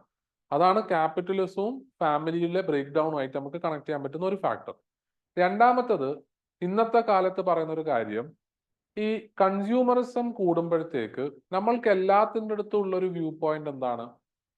യൂസ് ആൻഡ് ത്രോ, അല്ലെ? ആ ഒരു അർത്ഥത്തിലല്ല കേട്ടോ. ലൈക്ക് ജനറലി ഡിസ്പോസിബിൾ ആണ് എല്ലാം, എല്ലാം ടെമ്പററി ആണ്, റൈറ്റ്? നമുക്ക് ഒന്നിൻ്റെ അടുത്തും ഭീകരമായ അറ്റാച്ച്മെന്റ് ഇല്ല. അതല്ലേ കൺസ്യൂമറിസത്തിന്റെയും ഈ ഒരു കൈൻഡ് ഓഫ് ഒരു കൾച്ചറിന്റെയും ഭാഗം. ഇതും റിലേഷൻഷിപ്പിലും അതേപോലെ ബാധിക്കുന്നുണ്ട് എന്നാണ് പറയുന്നത്. ഇപ്പോഴത്തെ കാലത്തെ റിലേഷൻഷിപ്സിനെ സിഗ്മണ്ട് ബോമൻ എന്ന് പറഞ്ഞൊരു തിങ്കർ വിളിക്കുന്നതാണ് liquid love. Okay, liquid love എന്ന് വിളിക്കാൻ കാരണം എന്താണ്? റിജിഡ് അല്ല, അതിങ്ങനെ മാറി മറിഞ്ഞുകൊണ്ടൊക്കെ ഇരിക്കുക. ഓക്കെ, ലവ് എന്ന് പറയുന്ന കോൺസെപ്റ്റിന് എന്താണ്? ലിക്വിഡ് ആണ്, മീനിങ് ഫ്ലൂയിഡ് ആണ്, അതിങ്ങനെ മാറിക്കൊണ്ടിരിക്കുക. അപ്പം ഇംപെർമനൻസ് എന്നുള്ളത് ഒരു കൺസ്യൂമർ കൾച്ചറിന്റെ ഒരു ഭാഗമാണ്. അപ്പൊ അതും കൊണ്ട് നമുക്ക് ക്യാപിറ്റലിസവും ഡിവോഴ്സിനെയും കണക്ട് ചെയ്യാം. ക്ലിയർ? ഈ വേറെയും കുറെ കണക്ട് ചെയ്യാൻ പറ്റും, പക്ഷെ തൽക്കാലം നമുക്ക് ഇത്രയിൽ നിർത്താം. ബാക്കി നമുക്ക് മാരേജിന്റെ ഭാഗത്തുമ്പോൾ ഡിസ്കസ് ചെയ്യാം. ക്ലിയർ അല്ലേ? ഓക്കെ, കുറെ കാര്യങ്ങൾ നിങ്ങൾക്ക് കണക്ട് ചെയ്യാൻ പറ്റുന്നതായിരിക്കും, കാരണം ആ ഒരു മോഡേൺ ടൈപ്പ് ഓഫ് കുറെ സംഭവങ്ങളില്ലേ, റൈറ്റ്? ഒരു kind of new forms of റിലേഷൻഷിപ്സിനെ കുറിച്ചാണെങ്കിലും, അല്ലെങ്കിൽ സൊസൈറ്റിയിലെ വ്യൂ പോയിന്റ്സ് റിലേറ്റഡ് ടു പല ഇൻസ്റ്റിറ്റ്യൂഷൻസ് ഒക്കെ നിങ്ങൾക്ക് കുറച്ചൊക്കെ കണക്ട് ചെയ്യാൻ പറ്റുന്ന കാര്യങ്ങളായിരിക്കും. Okay, all right. വേറെ എന്തെങ്കിലും ഡൗട്ട് ഉണ്ടോ?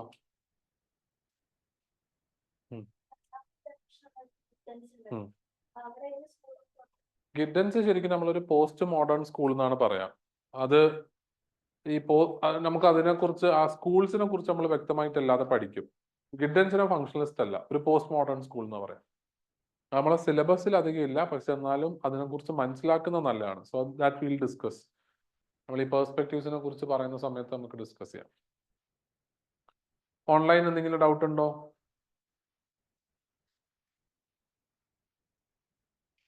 ഇല്ല. ഓക്കെ, എന്നാൽ ഇന്നത്തേക്ക് വൈൻഡപ്പ് ചെയ്യാം. ബാക്കി നമുക്ക് നാളെ കണ്ടിന്യൂ ചെയ്യാം. Okay, so thank you so much. Bye bye.